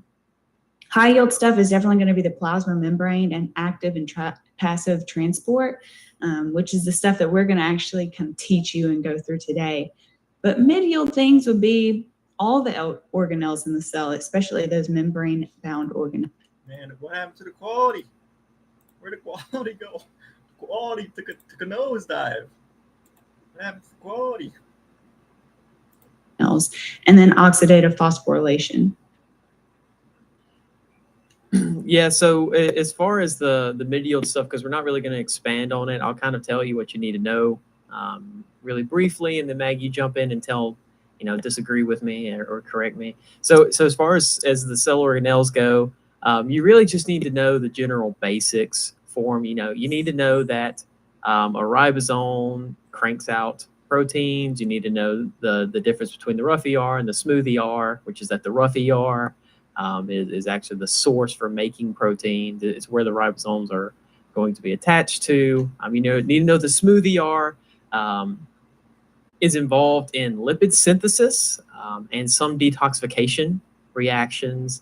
You need to know that the lysosomes are responsible for breakdown of like macromolecules and things like that. What organelles am I missing? Mitochondria, the powerhouse of the cell. You need to know that one, of course. But within each of those, there's like separate subjects, right? So there's translation, which you got to know the whole process of translation, and that occurs at the site of the ribosome. But you don't have to know, you don't have to like really associate the two that much, at least on the MCAT. And the same thing with the mitochondria and the majority of respiration. So even though things like glycolysis happen in the cytoplasm, a lot of the things that you're going to be looking at for respiration and metabolism, the big terrifying word, are going to occur inside of the mitochondria. Like oxidative phosphorylation is a good one, the citric acid cycle. All those things are going to happen inside of the mitochondria. But we'll cover those in later subjects. Whenever you learn the mitochondria, you don't learn the electron transport chain at the same time, right? You'll learn the mitochondria creates ATP. It has its own genetic code, which is kind of weird. And then mitochondrial inheritance is not on the MCAT, is it? I don't think so. The fact you get your mitochondria from your mom. That's going to be the extent. Yeah. I can't remember if that's on the MCAT or not. I know we did it in med school, but yeah, mitochondria, you inherit them from your mother. And so if there's a mitochondrial disease, if your dad has it, none of the offspring will have it. If the mom has it, 100% of the offspring will have it. That's it. That's all that they could test you on. But you will learn organelles as like their main function, and then go learn the separate processes in a later chapter. I agree. I think that organelles are going to be tested on the MCAT with how they relate to the biochemistry that's on the MCAT. So, I think of like a lot of questions that I've seen on the Golgi body relating to how they exocytose proteins and stuff like that. But yeah, definitely like the functions and how they relate to a couple things within the cell that are highly tested on the MCAT. Yeah, the Golgi, that's a good one. It's the post office, right? So it packs up your proteins and ships them off. But that's about the extent of it. All right. Yep. you need more than just phospholipids. So that's a good segue into kind of like what you want to know on the plasma membrane than just phospholipids. So that's a good segue into kind of like what you want to know on the plasma membrane. And part of it's the composition. So you need to know what the plasma membrane is made of, and mostly it's kittens. No, mostly it is phospholipids. You're going to see a lot of lipids in the plasma membrane. You're also going to see a lot of proteins, because proteins are going to make up your ion channels and things like that. And you're also going to see some carbohydrates. So it's a good idea for us to kind of like talk about what the role of a lipid, a protein, and a carbohydrate would be in the bounds of a plasma membrane. So let's kind of break it up into that real quick. Well, I mean, I made the three longest videos, and then it just goes to shorter. It just worked out like that, so that's pretty nice. Maggie, what do you see the role of lipids in the plasma membrane being? Okay, so there's different types of lipids. You see glycolipids, you also see cholesterol, lipid rafts, and the most common one is the phospholipids. And so the purpose of them is to maintain that membrane fluidity. That's what cholesterol's purpose is. When the temperatures are very low, obviously the plasma membrane is going to want to become more frozen. And so cholesterol actually, I don't know the process, and you don't have to know the process either, but somehow it helps to increase the fluidity so that the plasma membrane doesn't freeze in low temperatures. Whereas in high temperatures, the phospholipids are going to want to become all loosey-goosey and want to go everywhere, but cholesterol kind of holds the fort down and holds it all together and actually decreases fluidity. As far as super funny meme, or not meme, but there's a super funny like cartoon drawing. Hopefully I can like find it and put it on the screen. Come back. Come back. Get back. Oh, that's funny.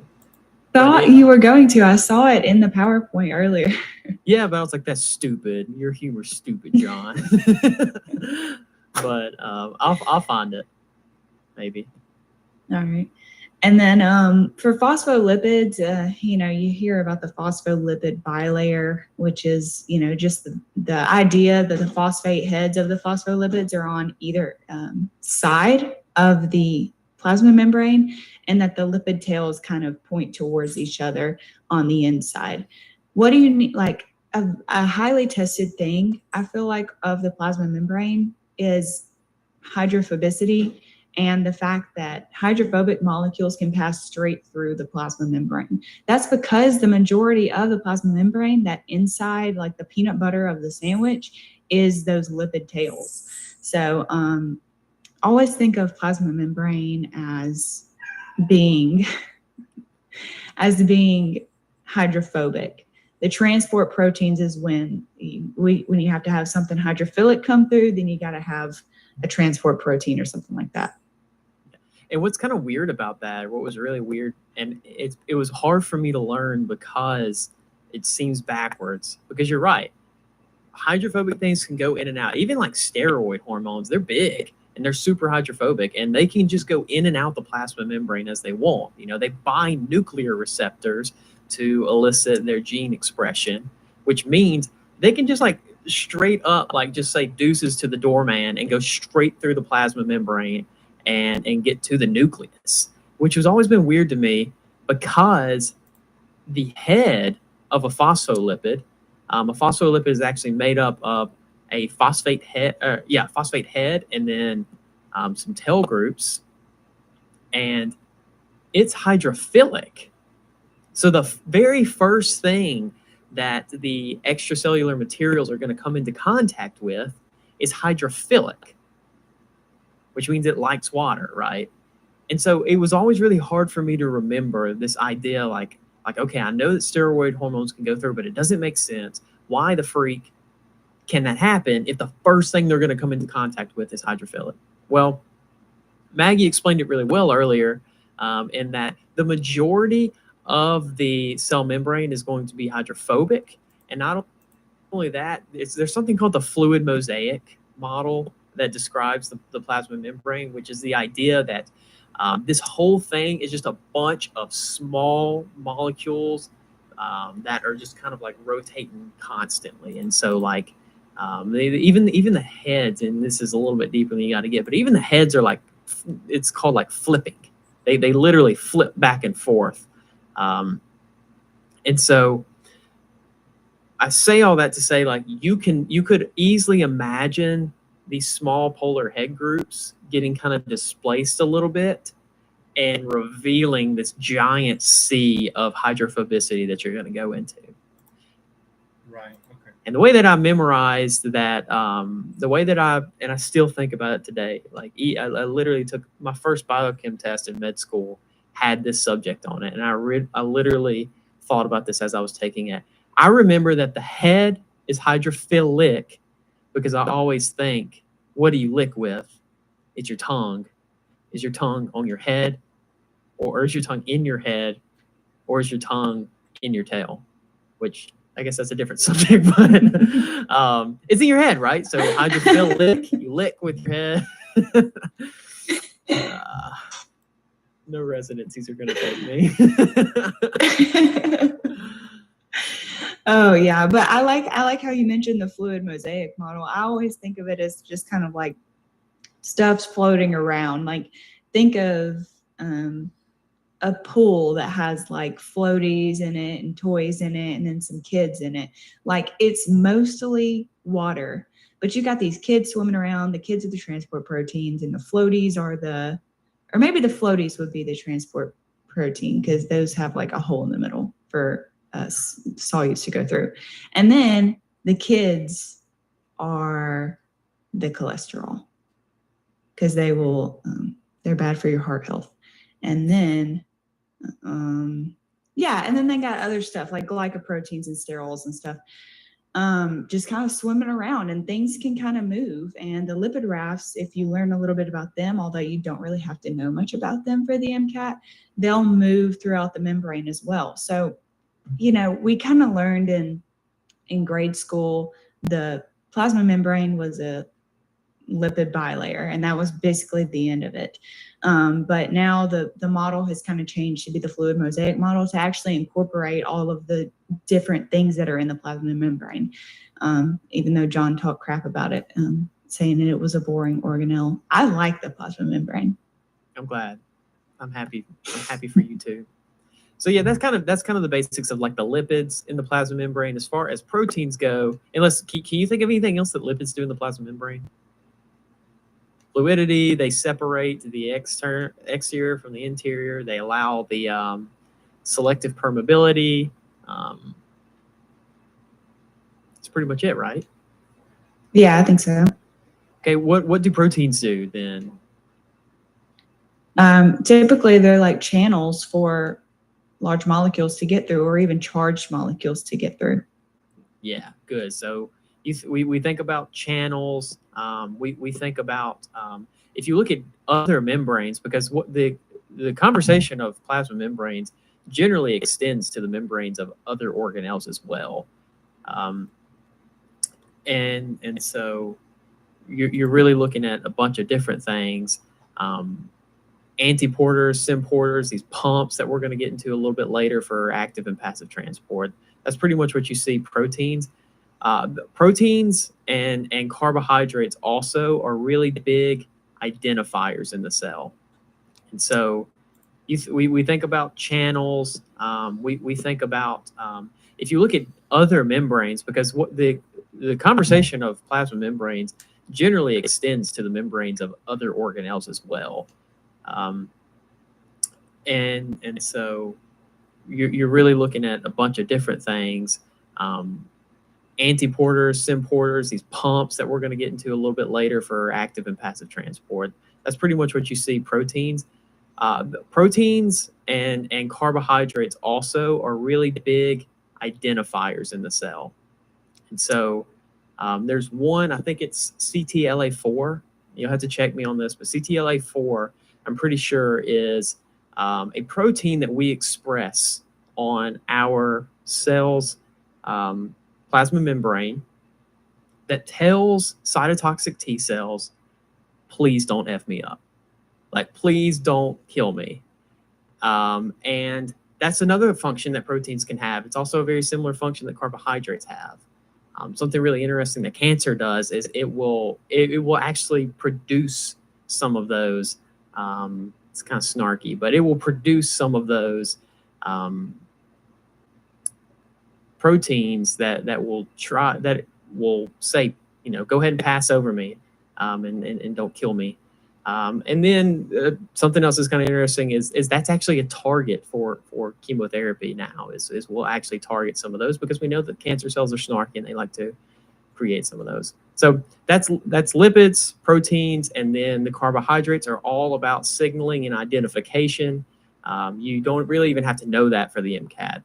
But in med school, that's huge. The idea that carbohydrates allow us to identify molecules, but on the MCAT, it's not even on there. You just need to know that, yeah, there technically can be carbs in the plasma membrane, and there will not be nucleic acids in the plasma membrane. They are not present.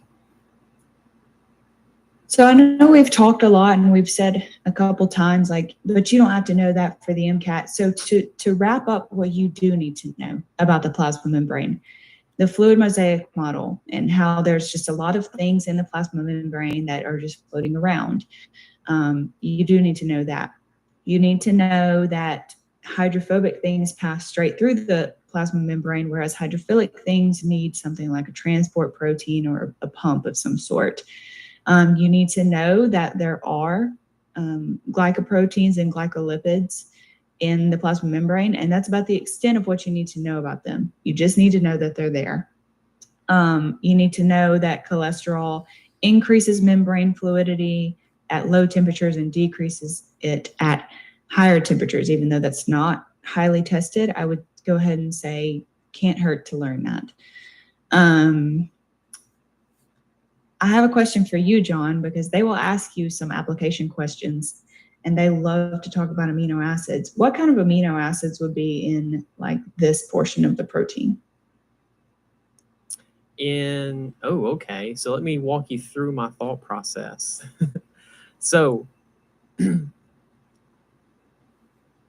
the region that she's highlighted, colored in black, are you okay inside?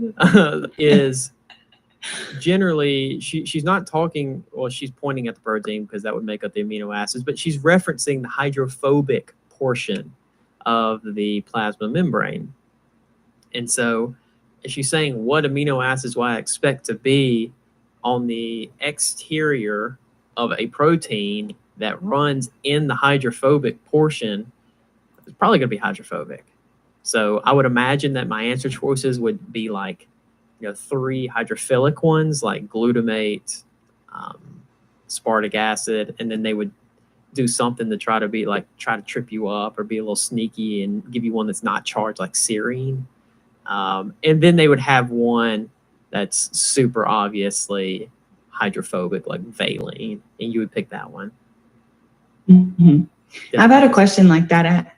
Yeah, I mean, I think so. I mean, I just made that up, but I did have a question like that was like, what would be the peptide sequence for a transmembrane protein? And the answer was one that started out hydrophilic, had 1 or 2 amino acids that was hydrophilic, then a big long chain of hydrophobic, and then one that was hydrophilic. And so I guess it was referencing something that would go all the way through and would hit the hydrophilic heads as well as the hydrophobic tails. That was kind of a crappy question, I thought.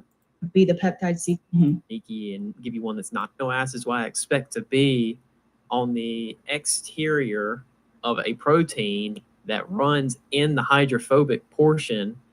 It's probably going to be hydrophobic. So I would imagine that my answer choices would be 3 hydrophilic ones like glutamate, aspartic acid, and then they would things in the plasma membrane that are just floating around.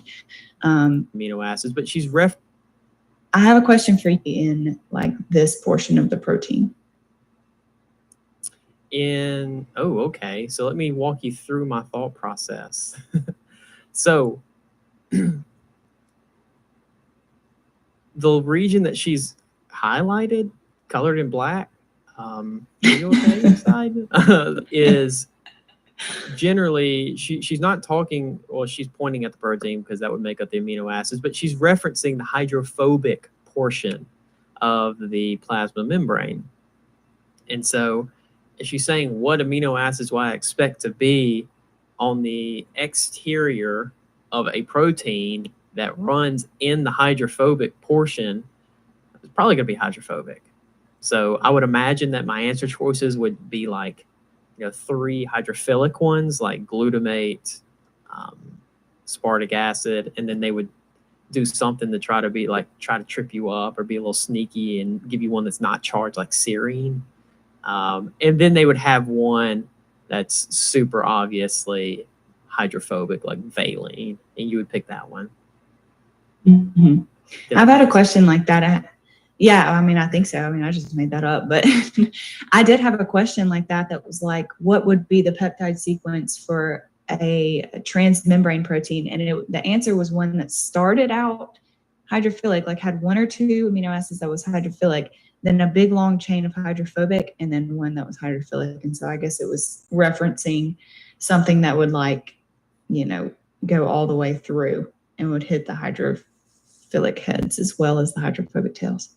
That was kind of a crappy question, I thought. Mm-hmm. Wow. Not my MCAT, but I've seen a practice do that. That's pretty intense. This is your brain when you're struggling to focus.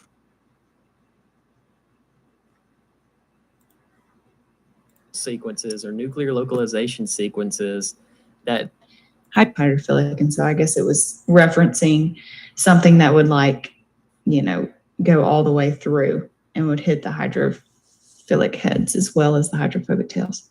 That was kind of a crappy question, I thought. Mm-hmm. Wow. Not my MCAT, but I've seen a practice do that. That's pretty intense. There's something called signal sequences or nuclear localization sequences that's what it's actually referencing to, will allow like once cells get synthesized, if their first few proteins that they create are hydrophobic, it will immediately go and it will pause translation and it will insert it into the endoplasmic reticulum. And so that's what they were actually getting at, but you didn't even know that, and you rocked it. So that's freaking great. But yeah, I mean, I'm sure that's why the body works like that. Like, I'm sure that the body didn't make the endoplasmic reticulum to be like, you know what, I freaking love these 4 amino acids. I'm gonna make these my best friend. I'm sure that it was like just a factor of, hey, the inside of the membrane is hydrophobic. So I bet the ones that are, if I want to send something there, I'm gonna make something hydrophobic. That's really cool. Yeah. I also, the last thing I think I have on the plasma membrane, actually I have 2 things. The plasma membrane for prokaryotes is different from eukaryotes. And I wouldn't have thought that this was a high yield thing, but I actually have a couple questions on that I found on AAMC material. So just remember, I guess, that eukaryotes have like sterols and glycolipids, whereas bacteria or prokaryotes are going to have peptidoglycan. That peptidoglycan cell wall, they're going to have that as well incorporated with their plasma membrane. So I wouldn't have thought that was a high yield thing, but it was on a question, so I just want to mention it. I also want to mention, I think about the plasma membrane sometimes with exocytosing and endocytosing. So if you've ever wondered how that works or wondered how the plasma membrane does that.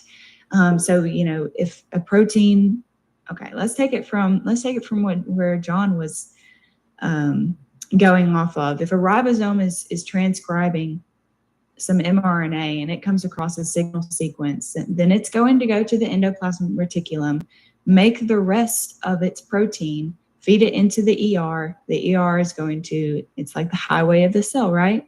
So that protein is going to travel along the ER to the Golgi body. Then the Golgi body is going to, it's kind of like a lava lamp. So it's going to break off a little piece with a vesicle that has that protein in it, and then exocytose with the plasma membrane. And so, you have like a ball and then it hits this and then it kind of like just feeds out and creates part of that wall as well.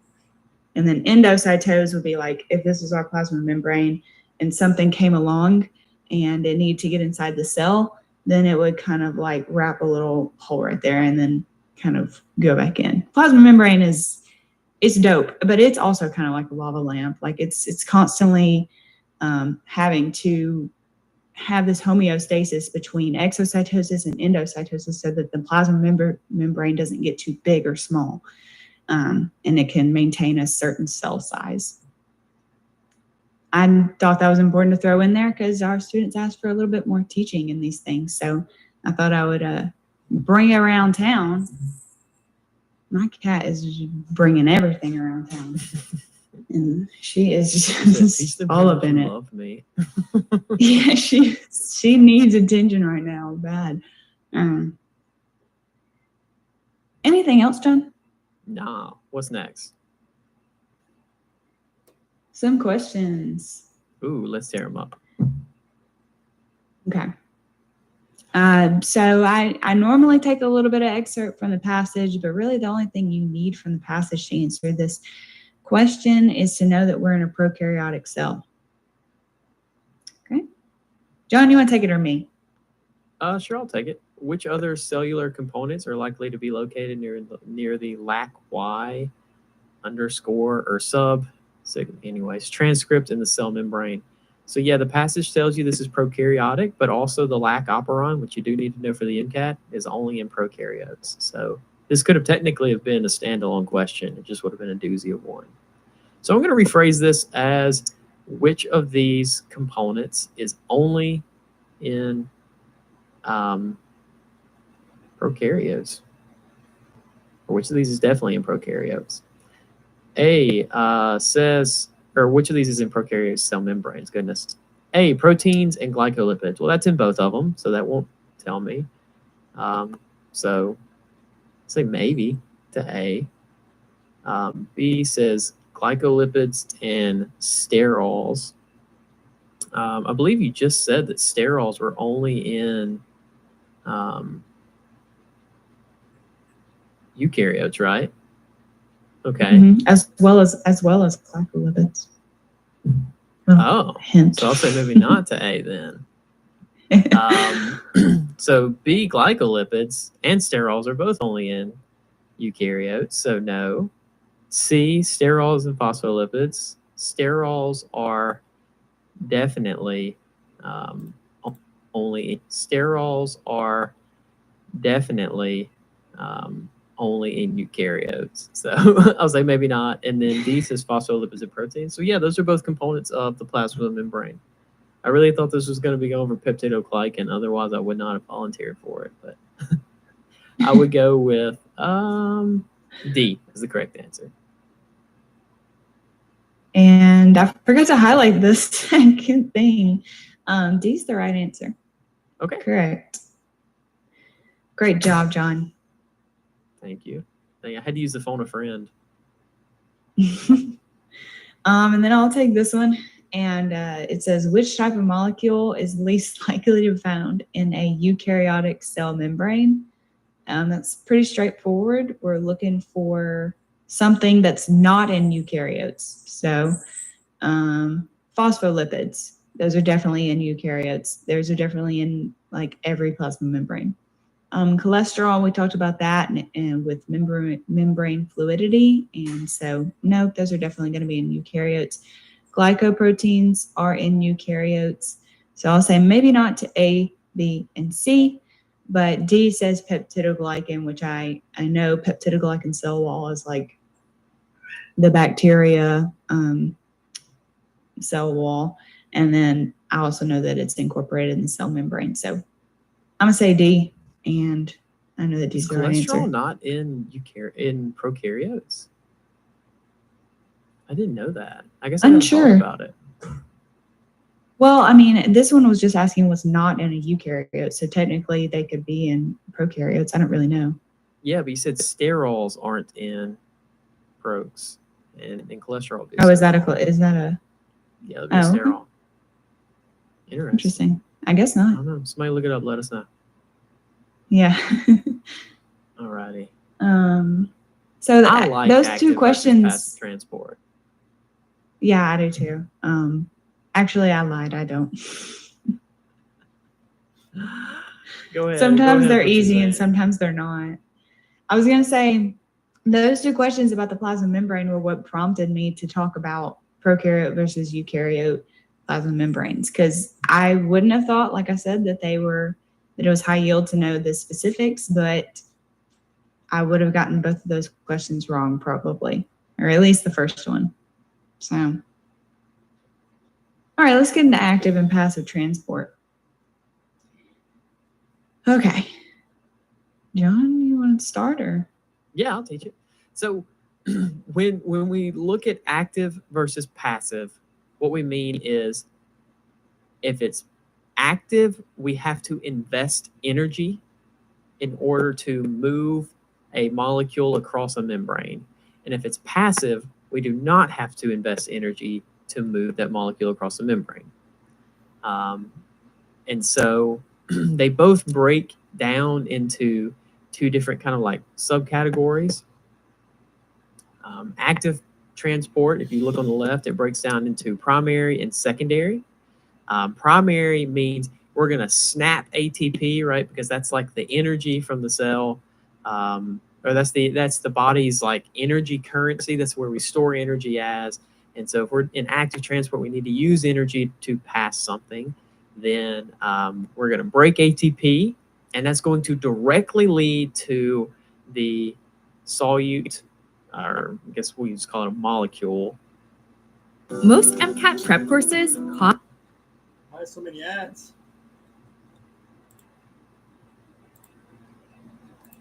Solute energy from the cell, or that's the body's like energy currency. That's where we store energy as. And so if we're in active transport, we need to use energy to pass something. Then we're going to break ATP, and that's going to directly lead to the solute, or I guess we just call it a molecule, passing from one side of the membrane to the other. That's primary active transport. Secondary active transport is a little bit different. And it's so we're still using something like ATP or like a GTP, some kind of high energy molecule. And we're going to break that bond, use the energy from the bonds that are reforming after it, and we're going to move a molecule across the membrane. Break that bond, use the energy from the bonds that are reforming after it, and we're going to move a molecule across the membrane, passing from one side of the membrane to the other. That's primary active transport. Secondary active transport is a little bit different. And it's so we're still using something like ATP or like a GTP, some kind of high energy molecule. And we're going to break that bond, use the energy from the bonds that are reforming after it, and we're going to move a molecule across the membrane, like a sodium. The chlorine's a really common one. But the chlorine or the sodium that we're moving across is not what we technically really wanted to move across.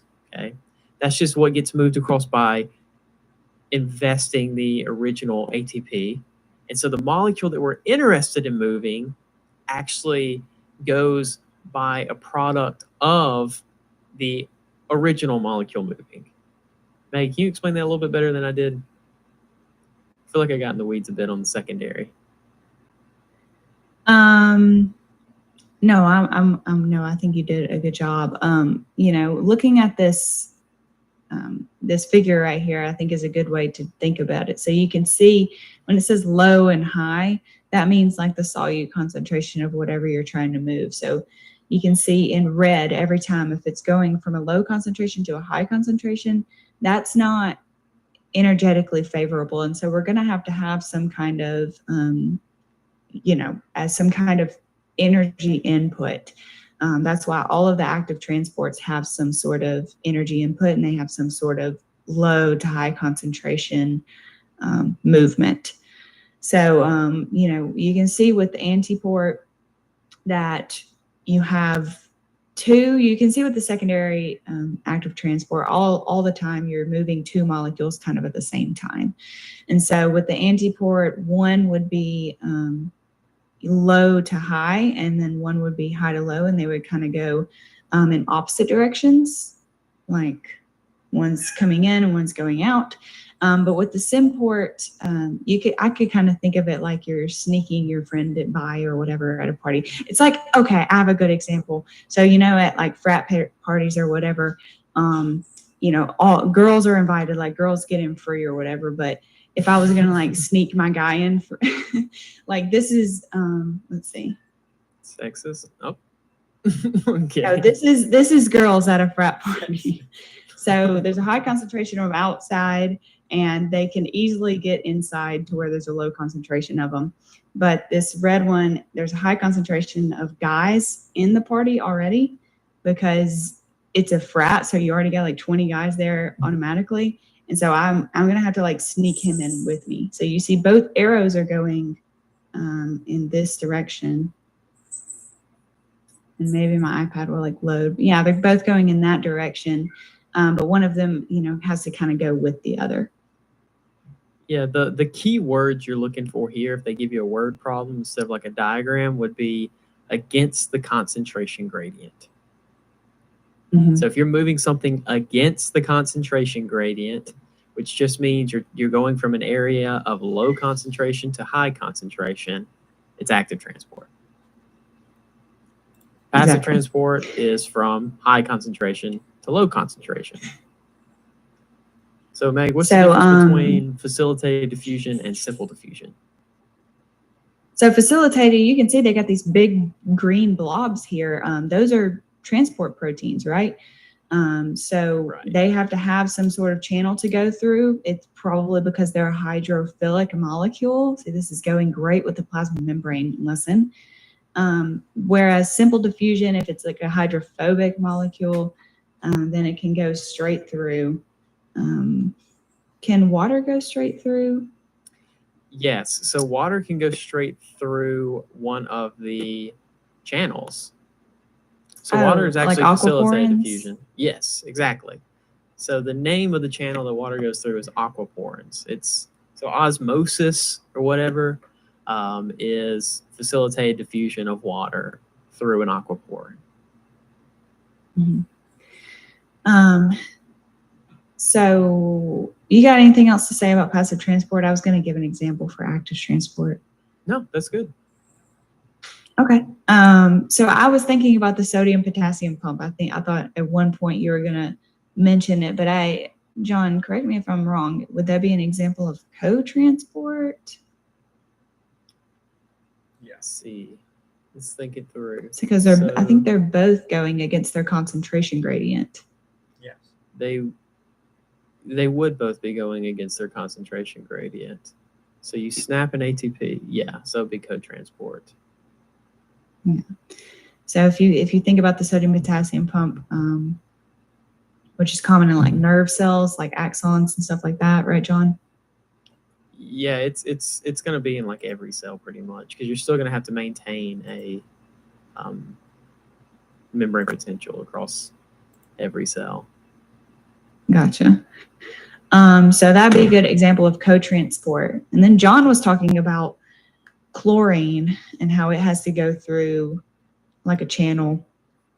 And so I'm unsure of which transport chlorine goes through. That's beyond that's beyond the scope of the MCAT, but I have seen a couple like passages on the MCAT that talk about when those chlorine pumps can kind of go wrong, and it's mediated by a single mutation in the gene. And if you don't have a good chlorine movement across your membranes, then you can get cystic fibrosis. Pretty sure. That's right. That's what I'm thinking of, is cystic fibrosis. Look at you go. Yeah, I always thought that was interesting. I've seen like one or two, like I'm pretty sure at least two passages on cystic fibrosis, and it'll go into like the specifics of the gene and everything during the passage. But I always thought it was cool how like one little thing could go wrong keep fluorine out of the cell, and then water's obviously going to follow those charged molecules, and so that's why you get all that like thick accumulation of mucus that's normally would have more water in it, would be looser.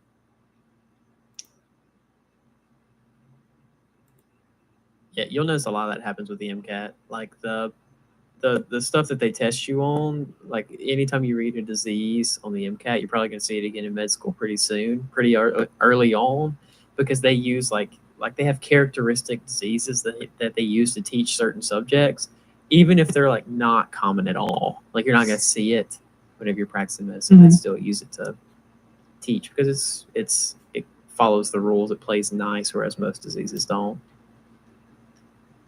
Plays nice with science. Cystic fibrosis is ugly.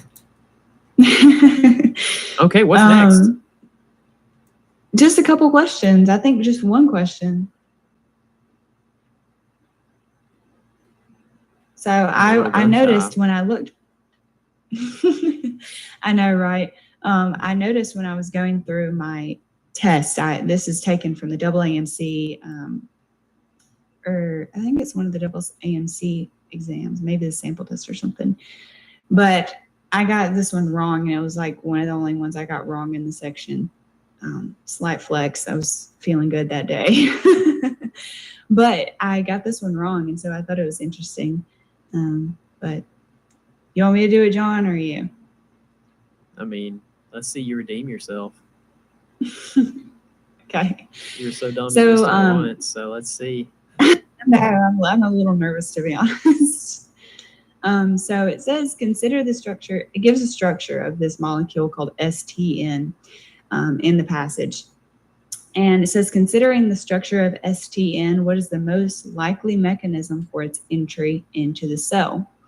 Okay, so basically, how does this molecule get into the cell? We just talked a lot about the plasma membrane and the ways that you can transport through the plasma membrane. So let's see if we actually, can put our money where our mouth is. A says active transport. So what is that? That's requiring ATP. That is, going against your concentration gradient. I have no prior knowledge to tell me the concentration of STN outside or inside of the membrane. So I'm not really comfortable saying active transport at this moment. I'll say maybe not, but I'm not going to cross it out completely. Oh, okay.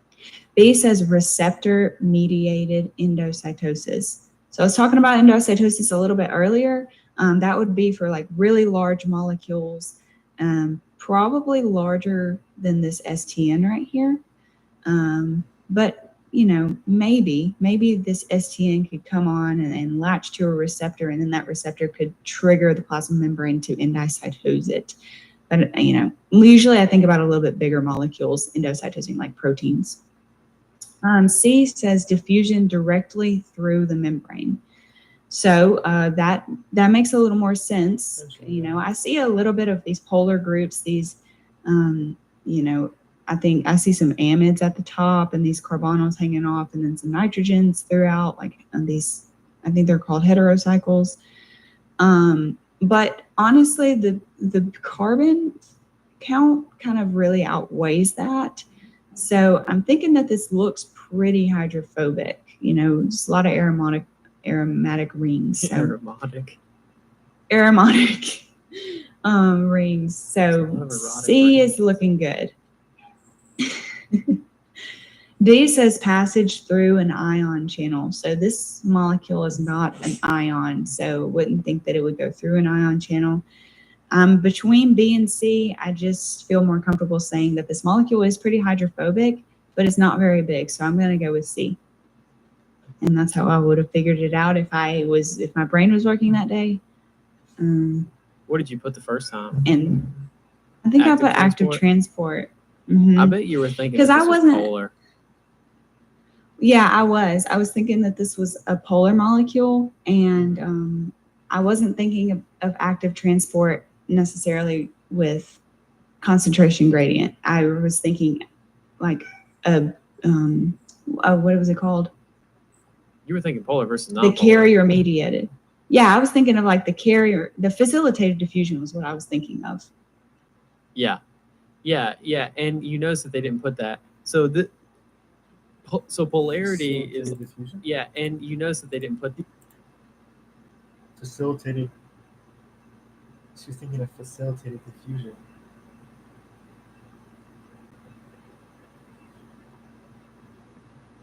What?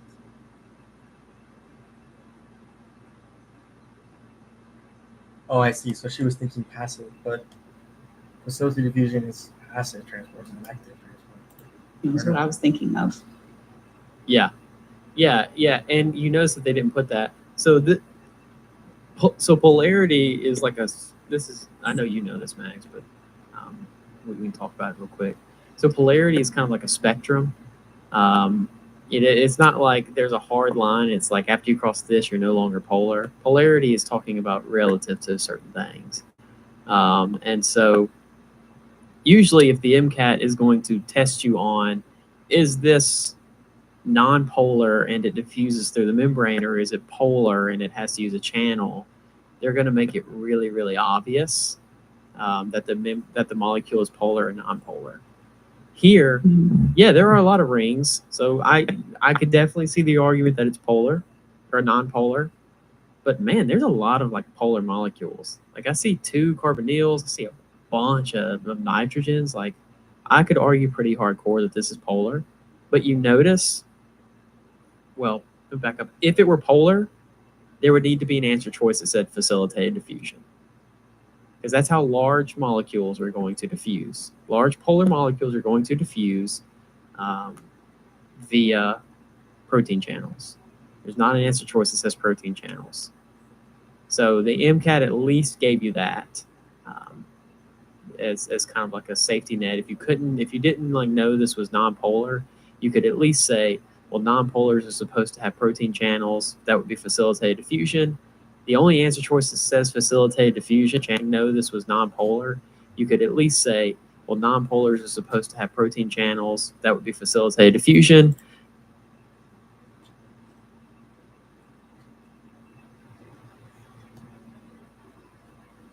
The only answer choice.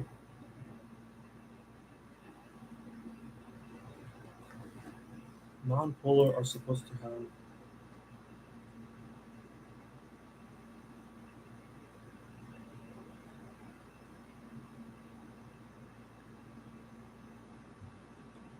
choice that says facilitated diffusion is answer choice D, like loosely says it, and this is not an ion.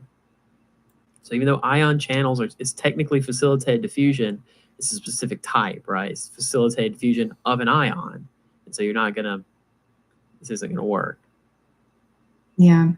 I didn't stick to my guns. I remember taking this question the first time, and I really did just kind of, I guess, knowing that there's a transport protein in active transport and in facilitated diffusion, I kind of got tripped up and I kind of mushed them together when I really should have mushed active transport and against the concentration gradient together, because that's really what goes together more so than active transport and a transport protein. Yep. So both can have transport proteins, but only one goes against the concentration gradient.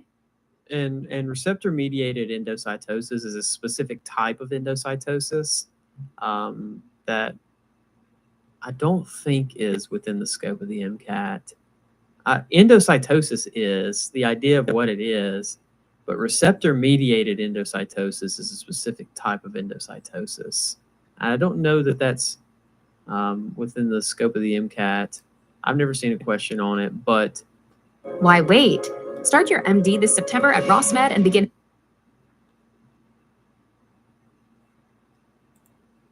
The mechanism definitely is not, because it's uber complex, but the actual idea of it is fairly simple. There's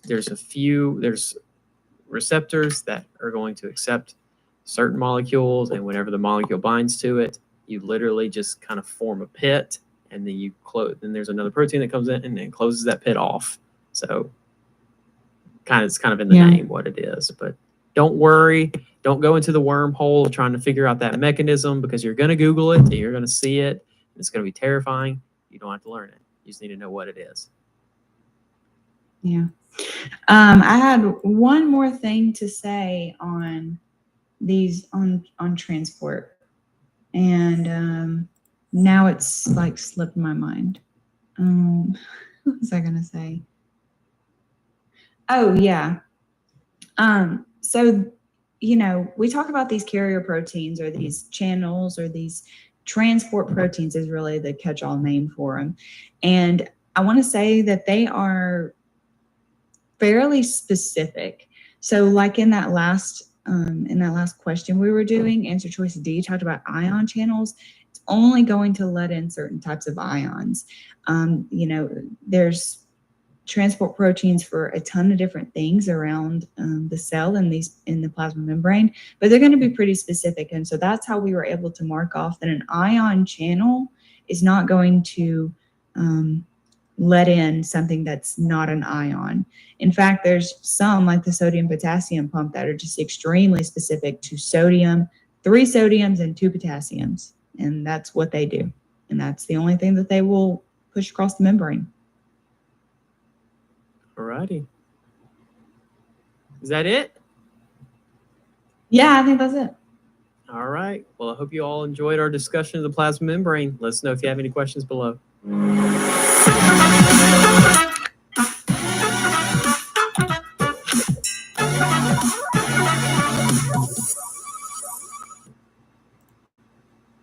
Welcome to another application session. I'm John. This is Maggie. This is the brachial plexus that I just took a test on. And today we're going to be diving into some psychosocial topics like the memory that helped me learn this.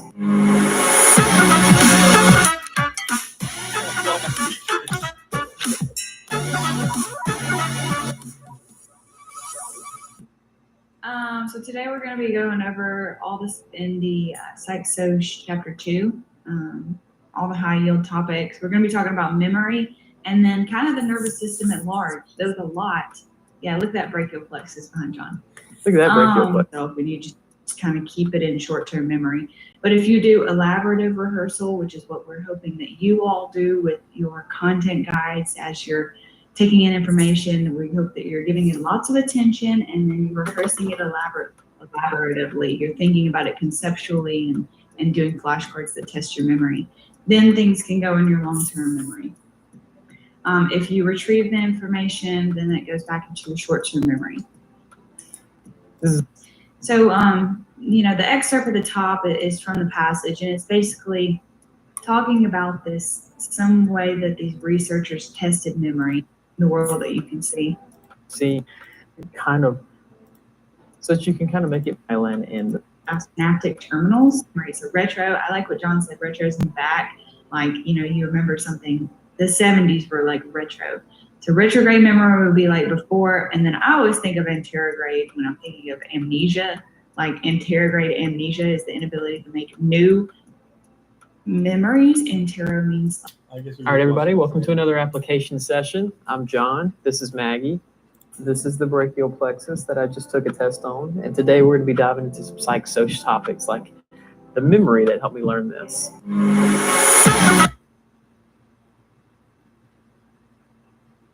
Two, all the high yield topics. We're going to be talking about memory and then kind of the nervous system. All right, hold on. Let's take a quick 5 minute or something before we get in this one.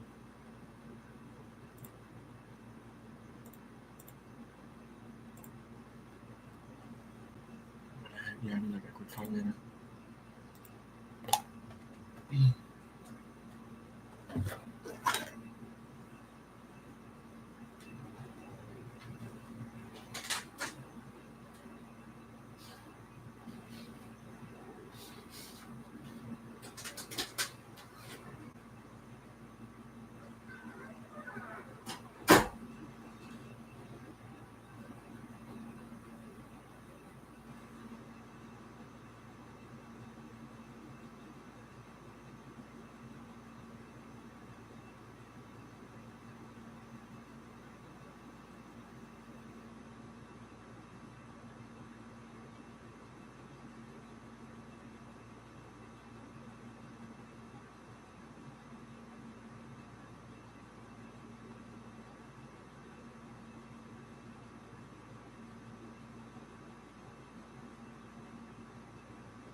So, what happened? Yes?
Hot.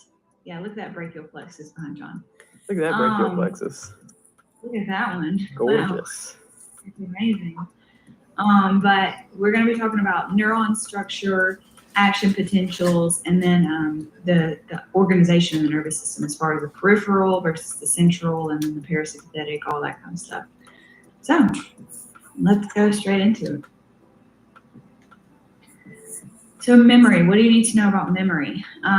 This figure over here on the left was taken straight from your content guide, and honestly, I couldn't really find a better explanation of the process of remembering something.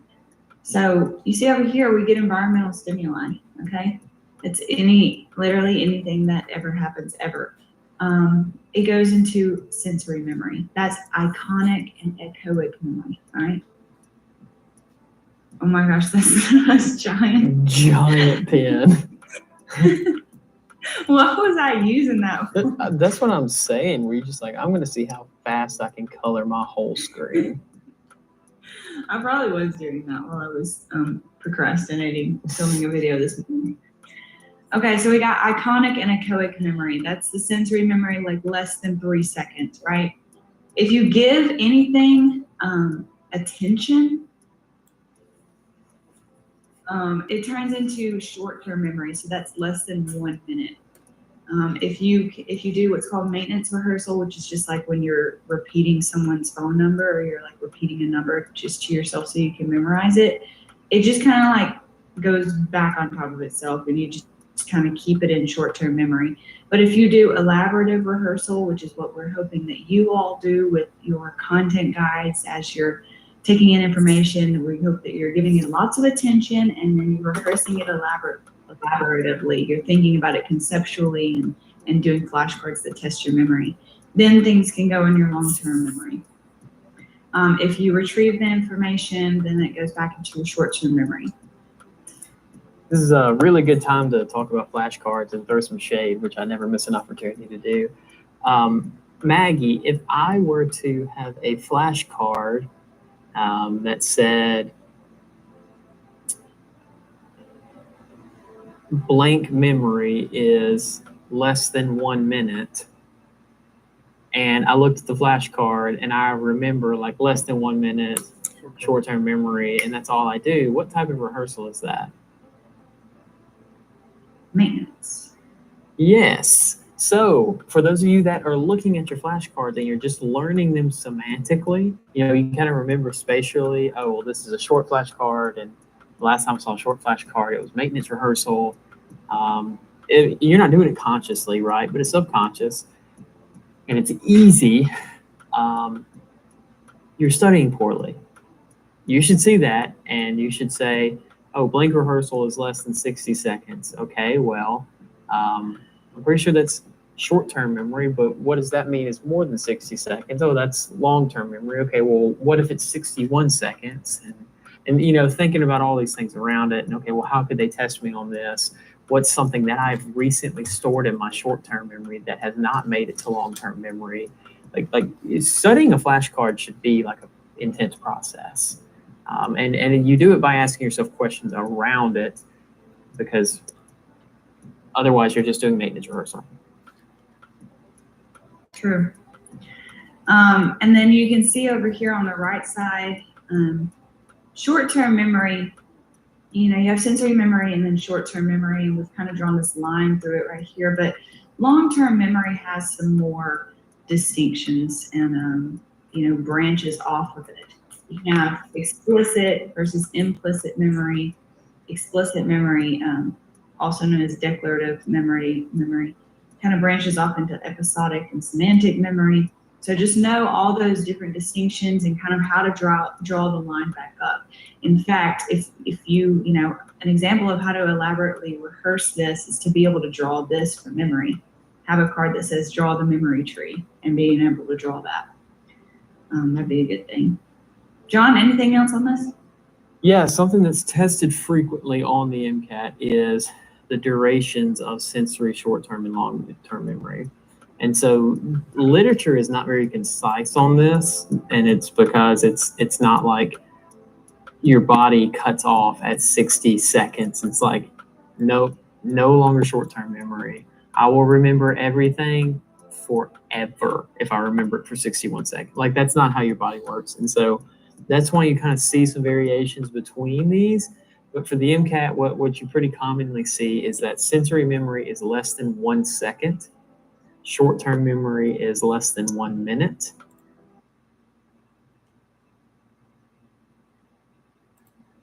And then long-term memory is like 1 minute to forever.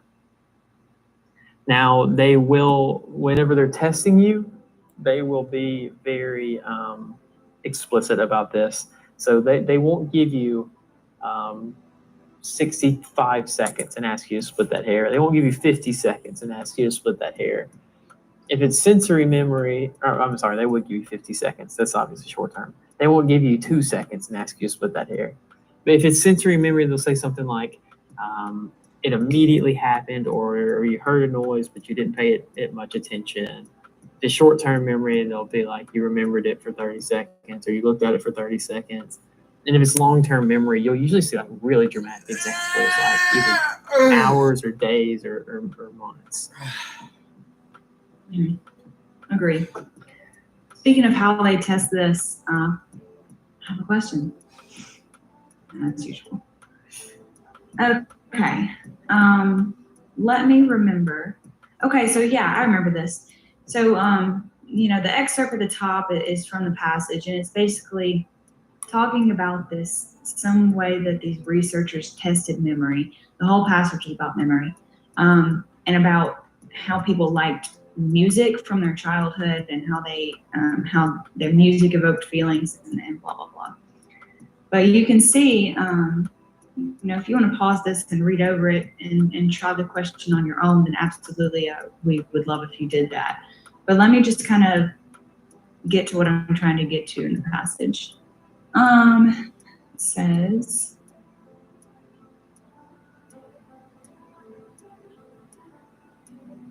yeah, so those who reported having personal memories associated with the songs were asked whether the memories were 65 seconds and ask you. Sensory, short-term sensory, long-term implicit and explicit. Explicit, episodic, semantic, implicit. Implicit. Okay, so implicit, episodic, semantic, sensory. That's obviously short. So we get rid of sensory, it's going to be one of these three. That's how people liked music from their childhood and how they get, yeah, memories were from their parents along with other people.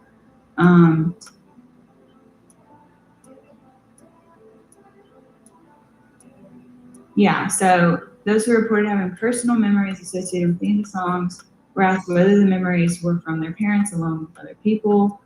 And then it goes on to talk about the emotion that they labeled. So let's look at the question.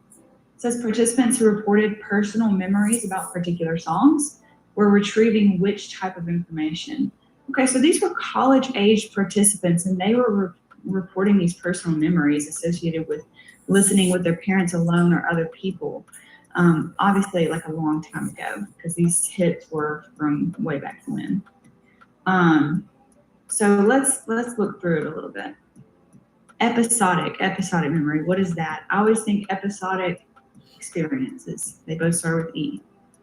Those are things that have happened to us. They're not facts. They're just like things that have happened in our lives, and that's how we're remembering it. Semantic would be like facts. Okay. Implicit memory is like, I know how to tie my shoes. I know how to type on the keyboard. I don't have to like think about that. It's like automatic memory kind of. But don't get it confused with, well, hold on. 3 ways Google's Notebook LM helps me study for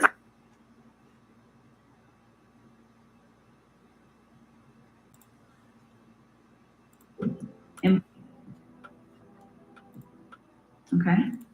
Implicit memory is like, I know how to tie my shoes. I know how to type on the keyboard. I don't have to like think about that. It's like automatic memory kind of. But don't get it confused with, well, hold on. Yeah, right here. Implicit memory, also known as procedural memory. A lot of people think of implicit memory is like, I know how to tie my shoes. I know how to type on the keyboard. I don't have to like think about that. It's like automatic memory kind of. But don't get it confused with, well, hold on. Yeah, right here. Implicit memory, also known as procedural memory. A lot of people think of it as muscle memory. So I'll put that muscle memory. Even though it doesn't necessarily have to do with skeletal muscle movement, it's just implicit, it's just procedural, it's just you don't have to think about it. And then sensory memory we talked about was iconic and echoic. So in this case, these kids or these college age people are thinking about these songs that they listened to with their parents when they were 5 years old. What kind of memory is that going to be? Episodic. All right. That was an experience that they had. Give me the definition of John, sensory. anything to say about this question? No. Nope, you nailed it. All right. John, do you want to cover this one? Sure. This looks like it's just talking about figure interpretation. It says after taking the experimental drug, person A showed an improvement in what? And so this is just going to say which of these is showing a significant improvement. This is kind of interesting. It doesn't give us any indicators of significance. Usually you'll have like asterisks or something giving you significators of or indicators of significance, but this one doesn't. So you're just going to have to kind of eyeball it and see the one that's really skyrocketing up. So it says these memory tests were administered before and after taking the drug. So pre-test, I'm assuming, will be before you take the drug. I'm looking at the graph now. Post-test will be after it. It looks like the one that really went up is person A improved in memories of the event right before the brain injury. So you can see that those black bars, it really, really increased. Memory of events right before injury. Memory of child events. Memory of child events. Memory of events right before injury. And so now I'm saying, okay, well, which of these is referencing memory that occurred, memory of events that occurs right before the brain injury? So I might miss this one on live television because I'm struggling to remember anterior grade versus retrograde. So I'm going to start at the bottom then. So short-term memory.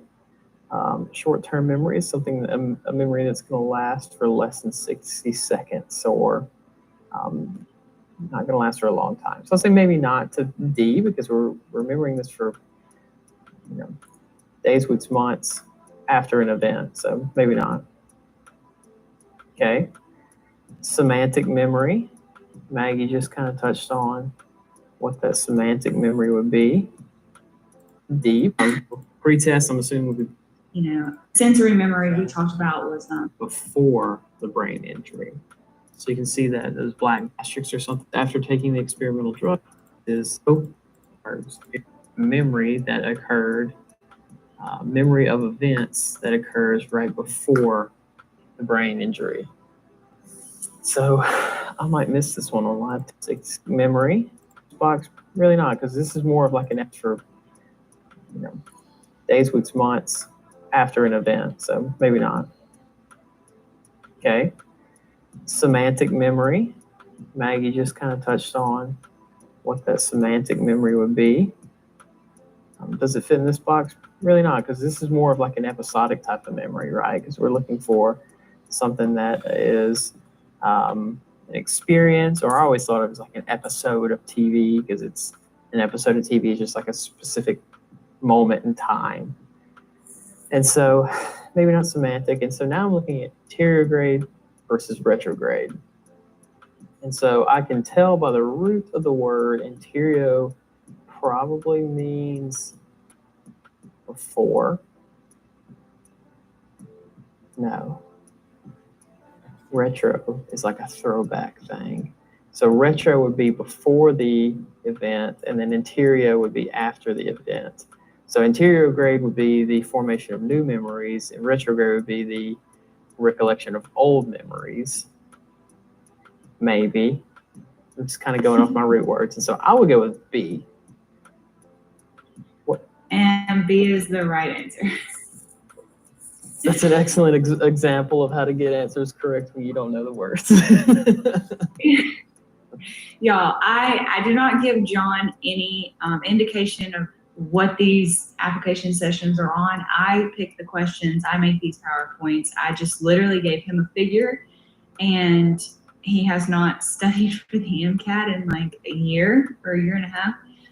But he still was able to rely on his, great application of figure interpretation to find out what this figure was about without any passage information. He was also able to mark out things based on, things that he knew, obviously, and then things that he didn't know, he kind of broke up into root words. So that was a fantastic example. I just want to brag on John a little bit, because that was like, maybe I should have taken this one, because there's absolutely no passage, context. I know, whenever you said, John, you want to take this one? I was like, just throw me to the wolf, why don't you? I was over here every time you got something right. I was like, yeah, you're doing great. Dang, I wasn't even looking at you. I was looking to the ether, hoping I could pull answers out of my butt. But okay, cool. Oh, yeah. Great job. Yeah, the answer there is retrograde memory. So retro, I like what John said, retro is in the back. Like, you remember something, the 70s were like retro. So retrograde memory would be like before, and then I always think of anterograde when I'm thinking of amnesia. Like anterograde amnesia is the inability to make new memories. Antero means like, I guess, forward or something like that. That would make sense because anterior is on the forward, on the front, right? I don't know. Right. I know that one. Yeah, yeah, he knows that one. There we go. That's our memory questions. Now let's talk about the nervous system. Nerves. What are the big things to know about the nervous system? So this is a picture of a nerve cell or a neuron. What do you need to know about it? You need to know the structure. Nerve cells are one of the few topics that are really broad. They can be tested in BB, CP, and psychosocial, and they are, because they have a really good application for like electrophysics. Obviously, they're in biological systems, and then they also explain behavior. So they're across the board. Got to know them. What do you know? Information comes into the dendrites. This is the cell body, also called the soma.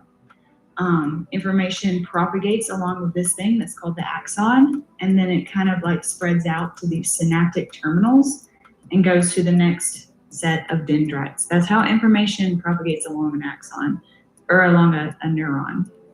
Also know a little bit about these blue things, which are myelin sheaths.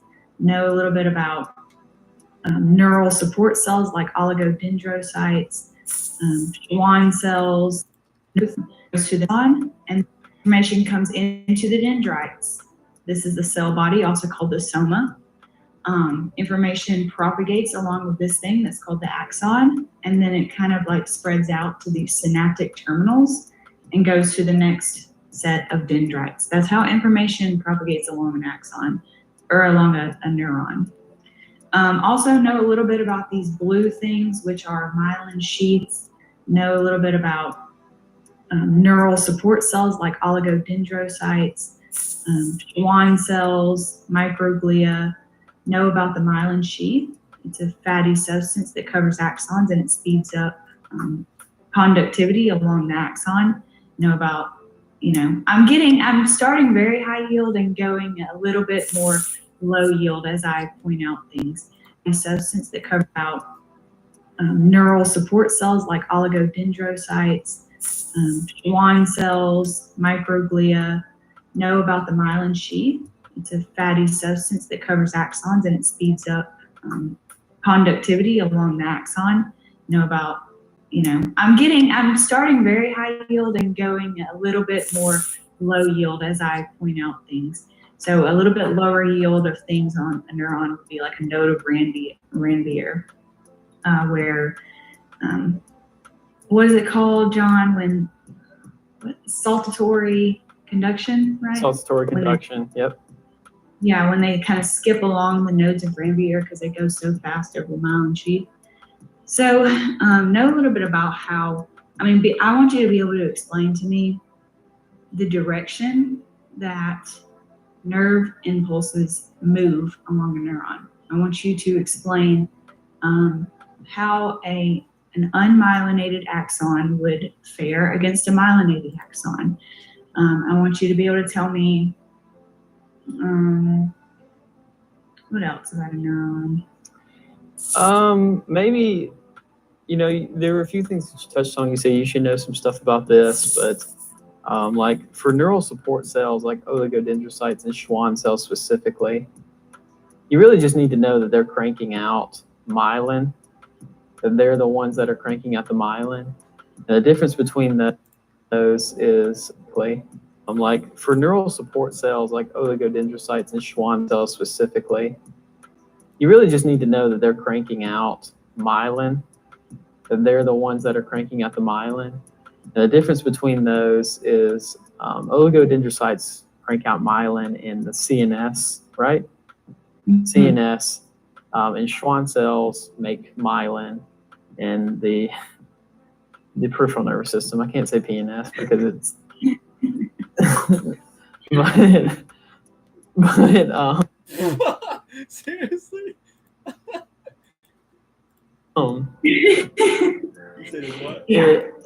So that's really, but it's the peripheral nervous system. I can't say PNS because it's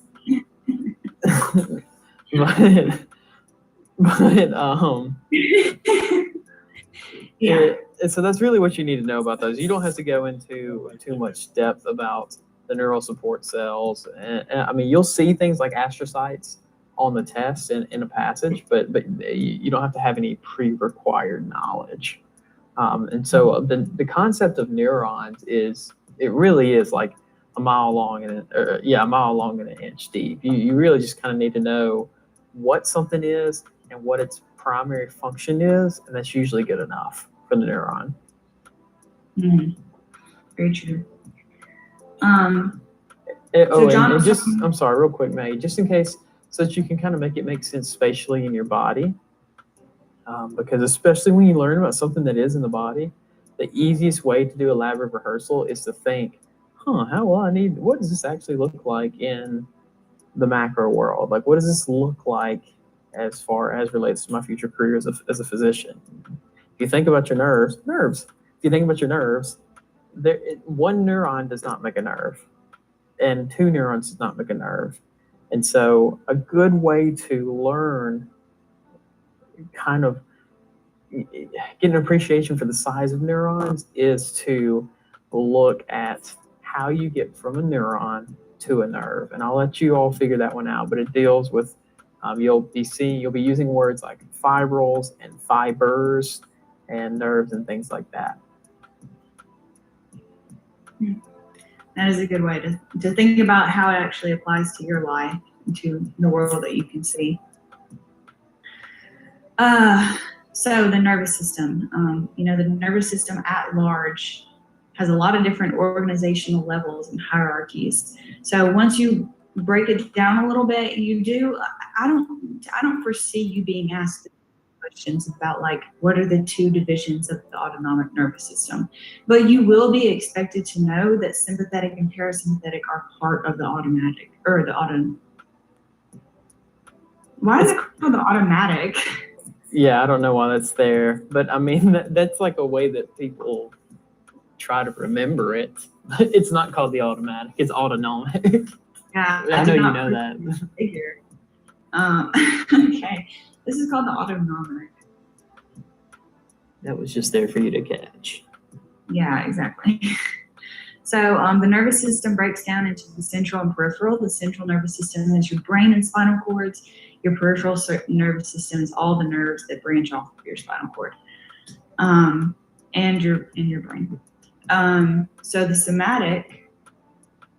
peripheral breaks down further into the somatic and the autonomic. Think somatic, skeletal muscles. And then the autonomic Motor and sensory neurons is like the innervation of smooth muscles, and things like that. Once you get down to the autonomic, then it breaks down further into sympathetic and parasympathetic, and they have different effects as far as, sympathetic being fight or flight,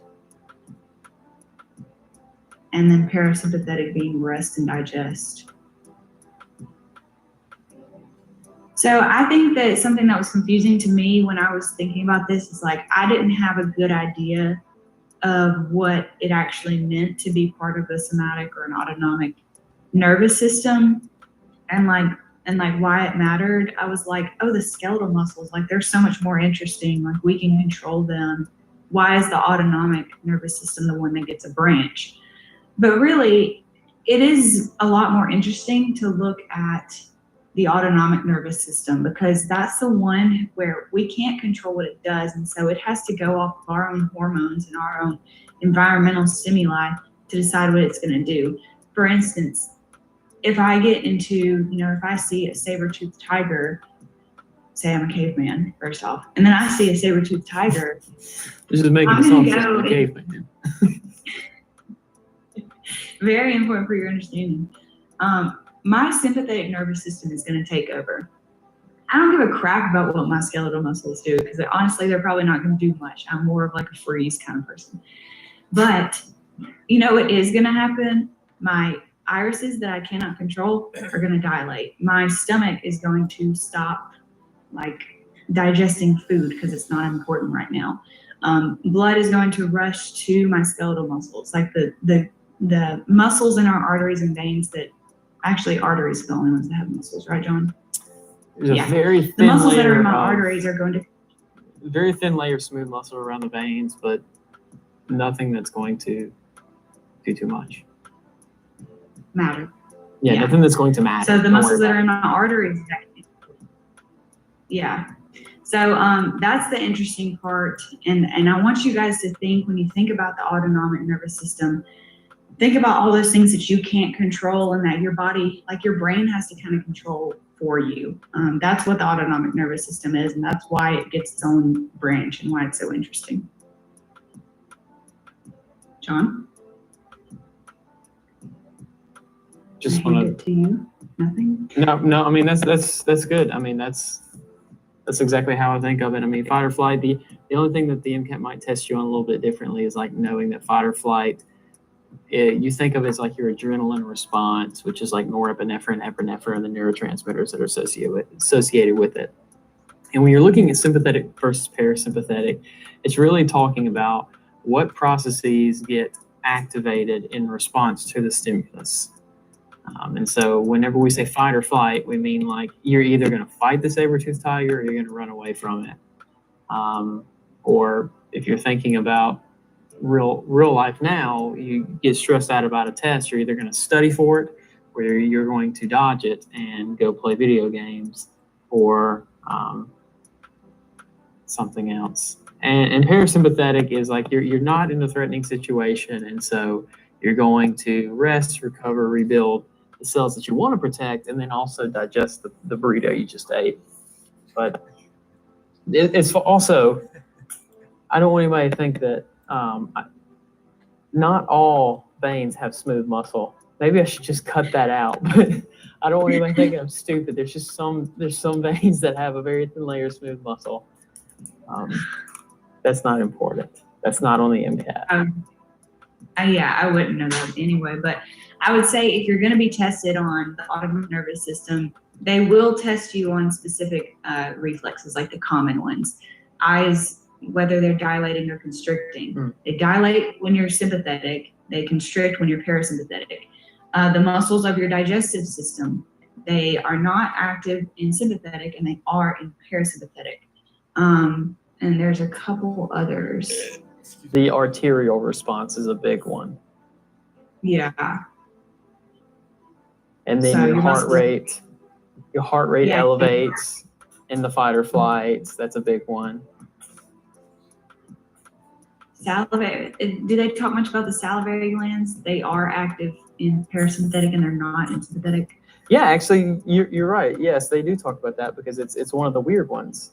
Because you always, a lot of people make the assumption that like sympathetic turns everything on. That's not true. Yeah. Yeah, exactly. Oh, I see what you mean. I think that's. I want to say there's more, but it doesn't matter. Yeah, I mean, there's definitely more symptoms, but I think they get the point. John, I think you can definitely, if you did that other one, you can definitely do this one with very little Okay, cool. passage content. At the time. John. Yeah, I mean, there's definitely more symptoms,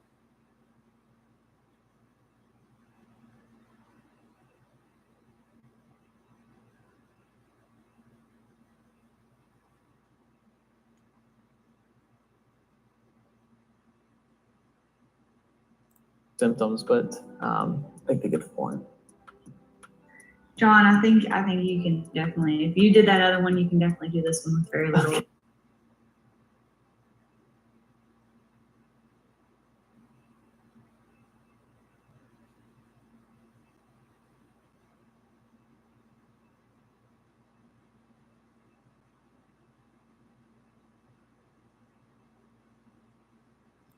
Okay, cool. Passage content. At the time of the car Okay. accidents, which component of the nervous system of person A and B was not activated? Let me go back and read about person A and B. They got drugged. I'm assuming this is after. And they experienced brain injuries in car accidents. Person A was initially in a coma. Okay, so this is just saying we got two cat daddies, maybe a cat lady, in. What happened? Cool. Passage content. At the time of the car Oh, accidents, okay. which component of the nervous system of person A and B was not activated? Let me go back and read about person A and B.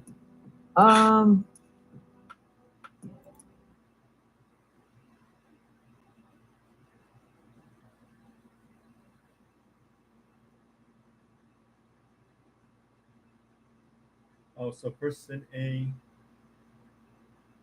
and person B experienced brain injuries in car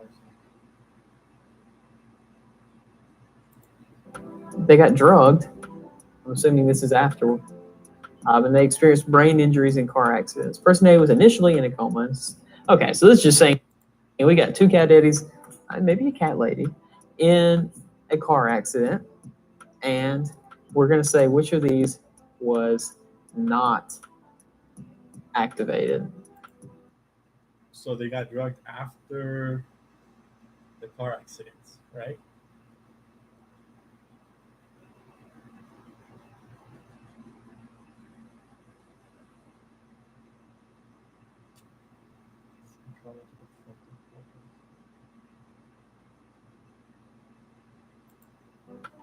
Okay. A would be sympathetic nervous system.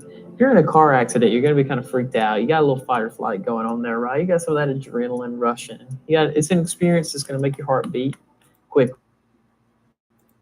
So that's usually sympathetic nervous system. So I'd say maybe not A.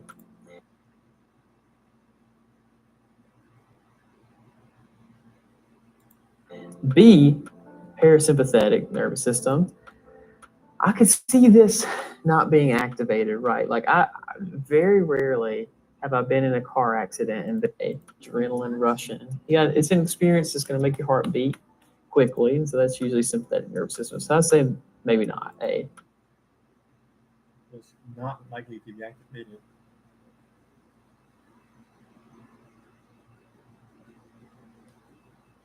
That's so interesting. I don't understand why it wouldn't be A. Wait, person was not likely to be activated. Oh, okay. A would be activated. Sorry. Okay, B, parasympathetic nervous system. I could see this not being activated, right? Like I very rarely have I been in a car accident and been like, you know what? I need to make sure that my breakfast is getting digested. Like, let me just put some effort into that real quick. Yeah, maybe. So I'd say maybe not parasympathetic. But a car accident doesn't sound very rest and digesty. So I kind of like B. I'd say maybe. C is your peripheral nervous system. Okay, that's talking about all of the nerves that are outside of your brain and your spinal cord. So things that will innervate your arms and your hands and the brachial plexus that goes to your upper extremity and stuff like that. And so, yeah, that's going to be activated, right? Because you've got to have time to like freak out. I don't know how people look when they have a wreck. Kind of like freak out and clench the wheel, or like, I don't know, maybe you throw your hands up to protect yourself from the airbag or whatever. Yeah. So I think that would still be activated. You don't get in a car wreck and your body's just like, man, let's call it quits in advance. And that'll kind of rule out D too, right? Like your brain and your spinal cord don't stop working just because you are in the middle of a car accident. So I would stick with B, parasympathetic nervous system. Perfect. You also think the sympathetic nervous system is going to be active, which we already talked about, heart rate increasing, getting scared, blah, blah, blah. Then your peripheral nervous system is activated because the sympathetic nervous system is part of the peripheral nervous system. So, John, very good job. It is B. Thanks. Mm-hmm. What did she say that again? Sympathetic nervous system is going to be active, which we already talked about, heart rate increasing, getting scared, blah, blah, blah. Then your peripheral nervous system is activated because the sympathetic nervous system is part of the peripheral nervous system.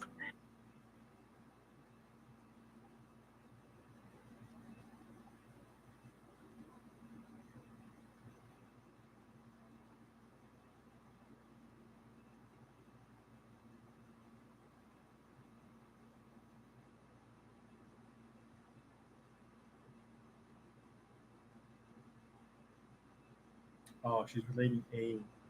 She's relating A to C, and they're saying if A is activated, then so is C. Okay, I understand. I was like, what are you talking about? It makes sense. So, John, very good job. It is B. Thanks.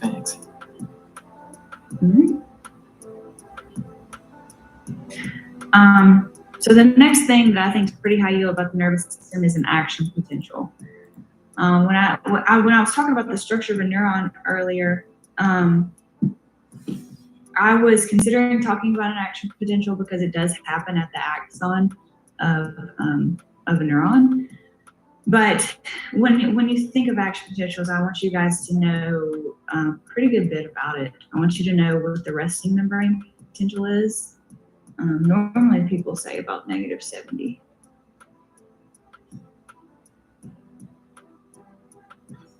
So that's relative to the outside of the axon. The inside of the axon is a little bit more negative. It's about -70 millivolts less than the outside. So that's where we're resting. When an action potential gets propagated along an axon, what's the first thing that happens? Sodium channels are opened, voltage-gated sodium channels. And so positive charges are going to rush into the axon due to, concentration differences and diffusion and all those good rules. And that's why nerves are so brought up so often in the CP sections, because it has to do with like electrochemical gradients and stuff as far as how an action potential works. But anyway, positive charges are going to rush in, making the inside of the axon more positive. So we see an increase in the voltage. Once it gets to the top, actually, I'm not sure that I love this. I don't love this figure that I've gotten, to be honest. Because I always learned that right here is where potassium channels open, letting out potassium. So they do that because once you get to a certain, they're voltage gated. So once you get to a certain voltage, then the potassium channels open, they let out potassium, and then that kind of starts to drop the charge again, because you're letting out a positive charge.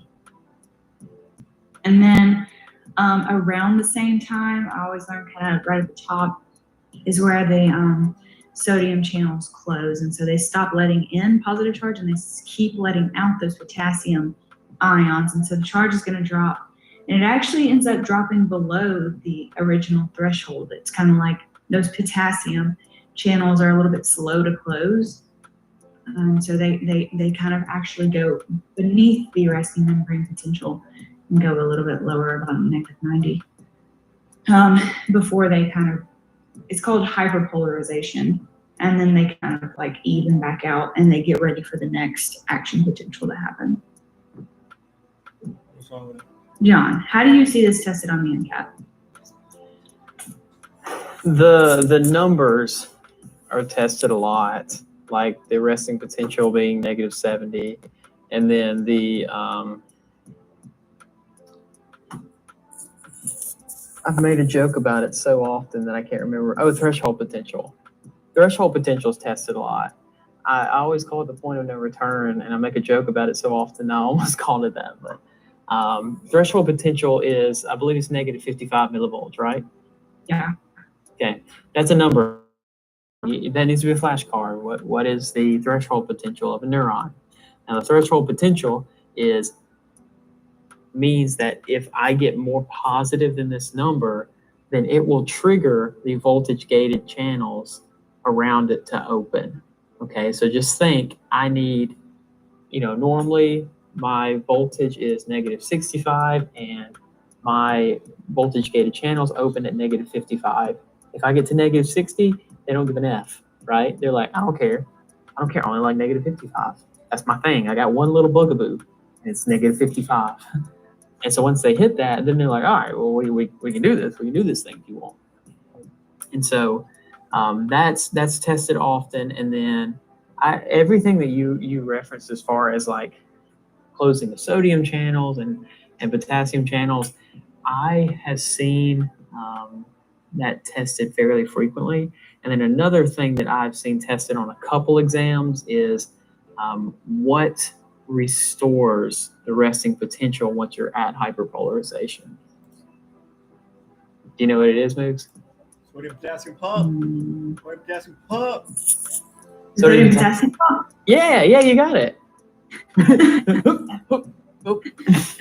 So that restores resting potential.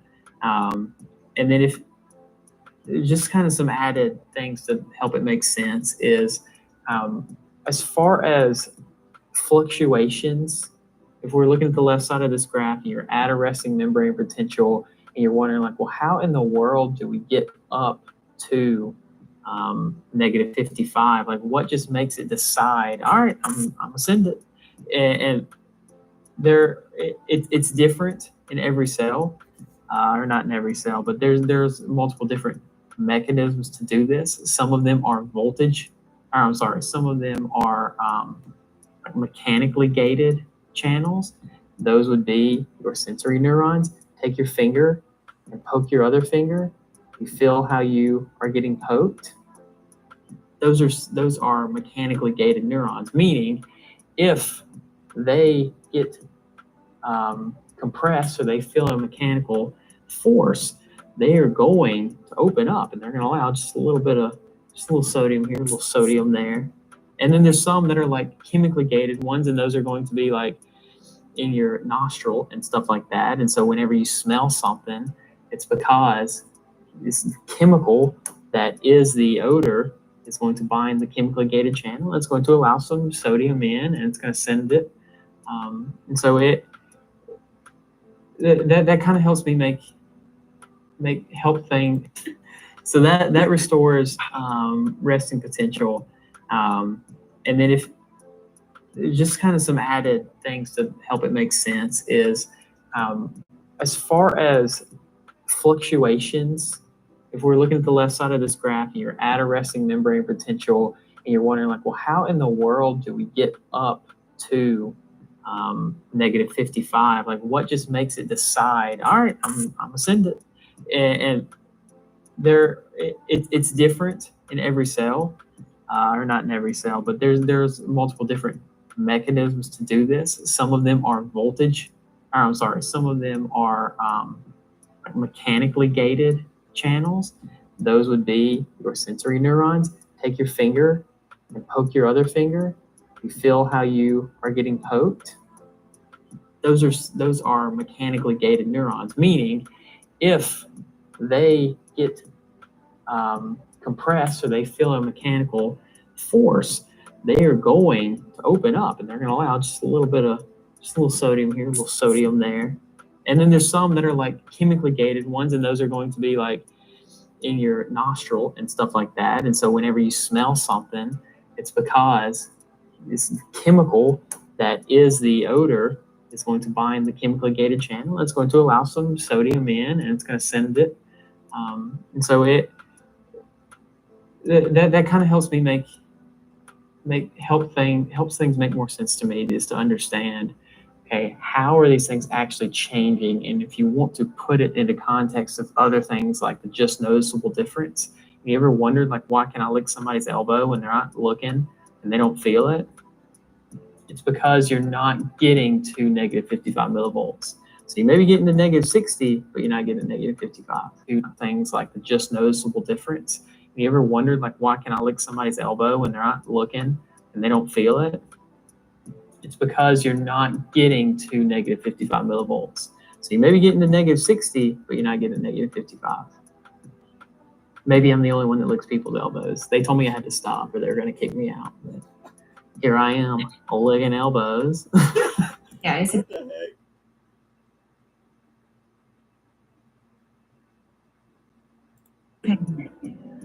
Yeah, that's my little bugaboo. It's a pandemic. That's how we greet other people, right? Yeah, I'm John. Hi. But the cardiac system, the cardiac action potential is really, it would be past the MCAT, but it's really, really interesting to see how things like the hyperpolarization and like the slow closing of the potassium channel are actually beneficial. They actually help with your pumping rhythm. All right. Next thing about the nervous system that I think is important is the last thing would be like the lobes of the brain and the brain anatomy and how it relates to behavior. So know the lobes. You got your frontal, temporal, parietal, and occipital lobe. What else do you need to know? You need to know, where's my pen right here? Some things in the, like in the limbic system. You need to know the hypothalamus, the thalamus. What do I mean when I say you need to know them? I mean, you need to know the behaviors that they're associated with or the functions that they have within the brain. I would say also know a little bit about the medulla. The medulla deals with making you breathe, making your heart beat, some really, really basic brainstem type functions. Also makes alligators angry. Yeah. Enlarge medulla, because they got all those teeth in their toothbrush. That's right.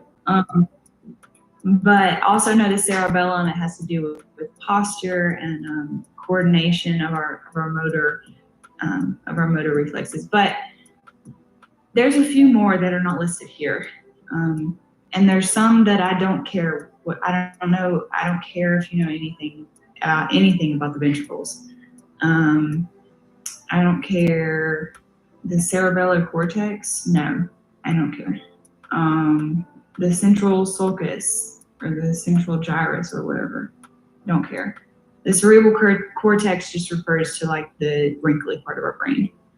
And so it doesn't necessarily have like, I guess it does have a function like higher thought, but I want you guys to know anything that's in your content guide, whether you're with us and with our program or you're with another program, I want you to know the functions of those brain structures because they are pretty high yield in psych-soc section and sometimes even in BB. So yeah. And they're just free points. Like they're straightforward. There's some of the few questions that are straightforward. I mean, you will see something that's like, which of these does the thalamus do? Yeah. Can't miss that question. Huh? Can't miss that question. Yeah. And there are like, I would say keywords that you need to know for each one, like thalamus, sensory relay. Like, that's how they're going to ask it. Yeah. You know, Sure. Temporal lobe, hearing and memory, like occipital lobe, vision. That's how they're going to ask it. So know those keywords that go with each part of your brain. Okay. I think I got two questions here, so I'll do both of them. This one says, while person A was in a coma, researchers considered stimulating her brain to bring her out of her comatose state. The researchers most likely have stimulated the... All right, so all of these answer choices, you guys should know what they are going into the MCAT. Wernicke's area has to do with speech.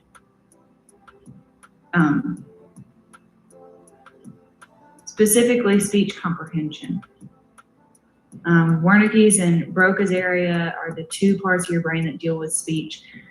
Broca's is with the actual production of speech, and then Wernicke's is with the comprehension of words and how they fit together. That's probably not going to bring someone out of a comatose state. Parietal lobes. Those, when I think of that, I think of like the somatosensory cortex.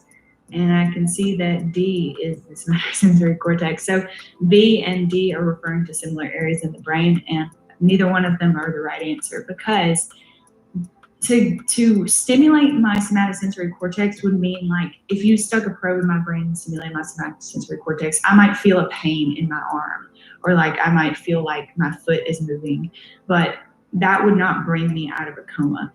You know what would? Maybe. I don't actually know. I've never seen it. But if someone stimulated my RAS, or my reticular activating system, that has to do with what state of consciousness that you're in, and making sure that you are, what's the word I'm looking for?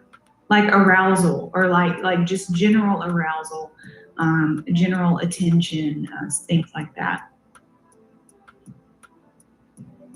John, anything? Mm-mm. Cool. Let's move on. This one's a little bit more difficult, but this is what I'm saying when you have to know like keywords that go with different parts of the brain. So it says researchers using animal models indicate cocaine exposure during pregnancy reduces oxygen levels and blood flow to the uterus, interferes with neuroproliferation and synaptogenesis, alters functioning of 3 neurotransmitters in the offspring during gestation, and thereafter impairs post-weaning discrimination, learning, and attention skills. This says in mammals, which brain area is least, and you have to know general attention, things like that. John, anything? Mm-mm. Cool. Let's move on. This one's a little bit more difficult, but this is what I'm saying when you have to know like keywords that go with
different parts of the brain.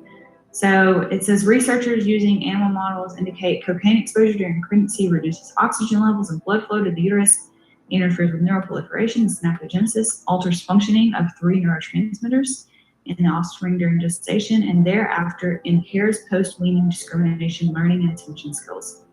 This says in mammals, which brain area is least involved with the abilities mentioned in the first paragraph.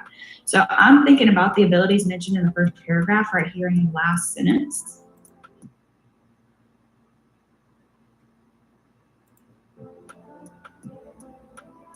And I want to mark out anything that has something to do with that.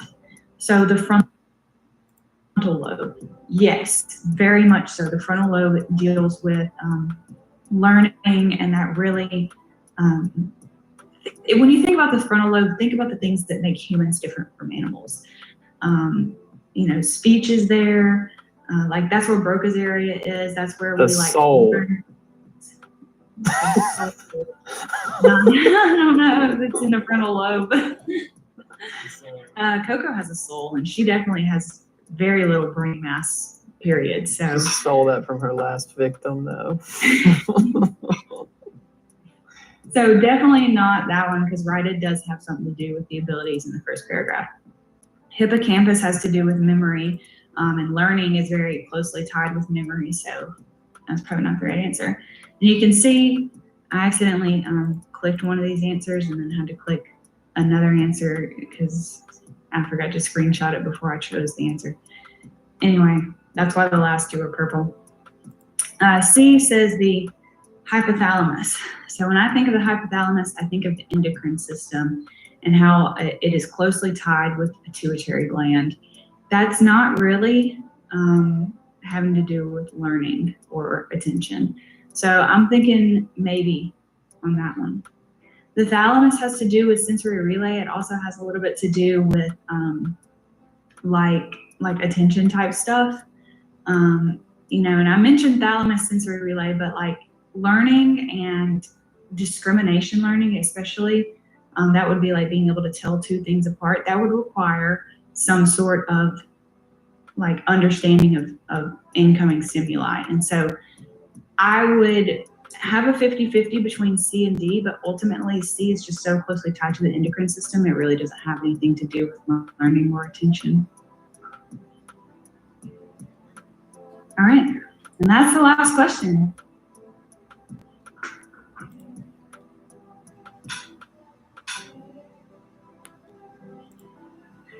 Oh, I gotta stop sharing. All right, everyone, thanks for hanging out. I'm gonna go take a nap. Jesus, my speakers. Welcome to another high yield MCAT science video. My name is John. I'm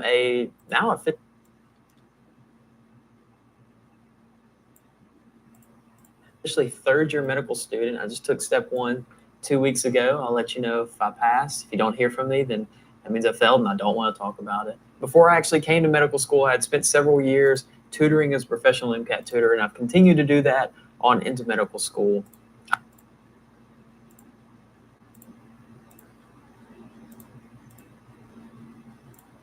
I run this MCAT channel with my partner and actually my sister, Maggie, and we have the goal of making the MCAT in medical school as accessible to everyone as possible without financial means being a significant barrier for entry. This series is one where Maggie and I walk through the high yield MCAT ebook or this guide that we wrote, which goes through and it breaks down all the high yield sciences that we think are on the MCAT, and we teach you them in just kind of layman's terms, exactly what you need to know, not all the fluff that you learn in undergraduate, and tell you how it's frequently tested on the MCAT and how to apply that. If you're interested in where to get that book, then the link will be in the description. Today's video, we're talking about one of the highest yield topics on the MCAT in general, and definitely top 2 on the chemistry and physics section. Today, we're talking about enzyme kinetics. We're going to cover what kinetics is, Michaelis-Menten kinetics, saturation, Lineweaver-Burke plots, and we're going to briefly touch on reversible inhibitors, although there is a good mnemonics video that I will point out a little bit later. So let's jump into it. So before we start talking about Michaelis-Menten kinetics and enzyme kinetics in general, it's important that we discuss the distinction between kinetics and equilibrium, because there is a distinct distinction and it is frequently tested on the MCAT. So let's go ahead and look at the whiteboard and talk about exactly what that distinction is. So here I've got typed out some really brief, generic definitions. Kinetics is kind of the speed of the reaction, and equilibrium is the ratio of products to the reactants that results in steady state. Looking on the video, today we're going to be discussing another one of the high yield MCAT science. All right, let's take a 5-minute.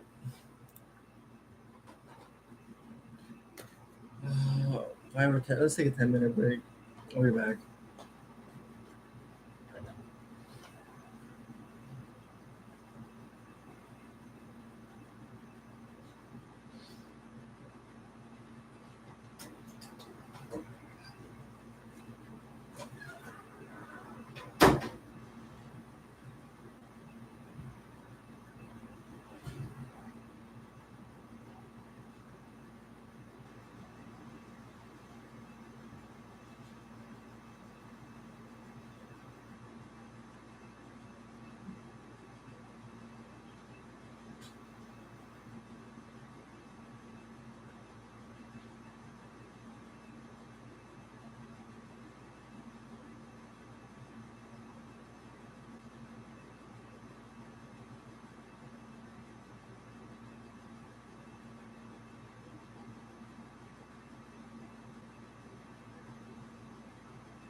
Bolus.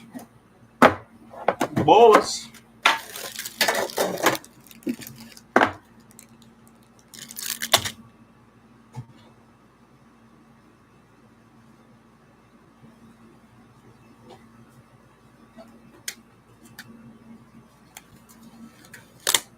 Oh, seriously?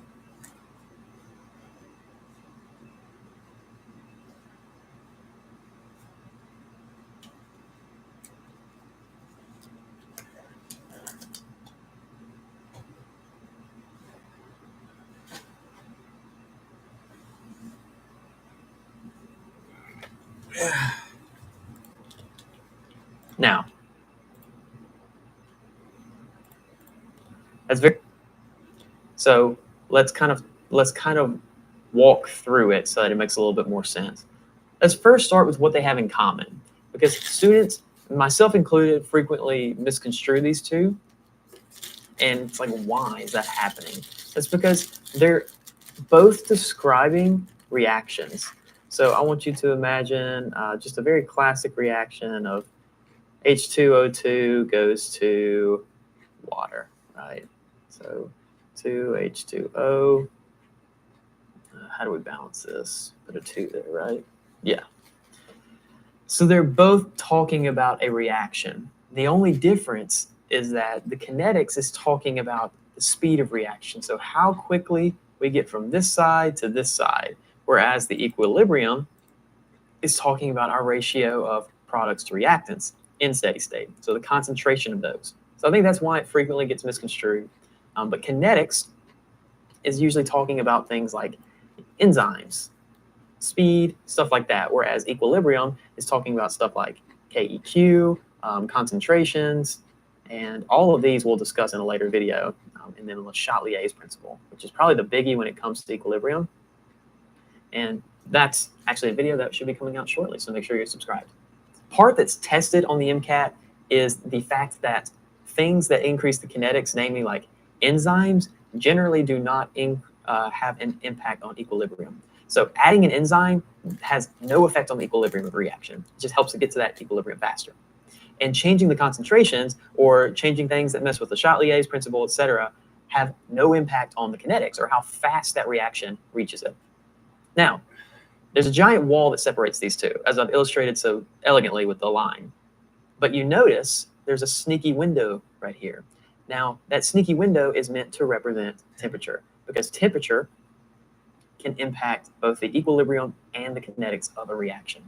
So if you get an MCAT question and it says which of these can impact both kinetics and the equilibrium or something to that tune, then note that temperature is the only thing that can do it, because an increase in temperature can speed up the rate of reaction. It can denature the enzyme, because enzymes are proteins, can denature the enzyme and completely decrease the rate of reaction if it's too hot.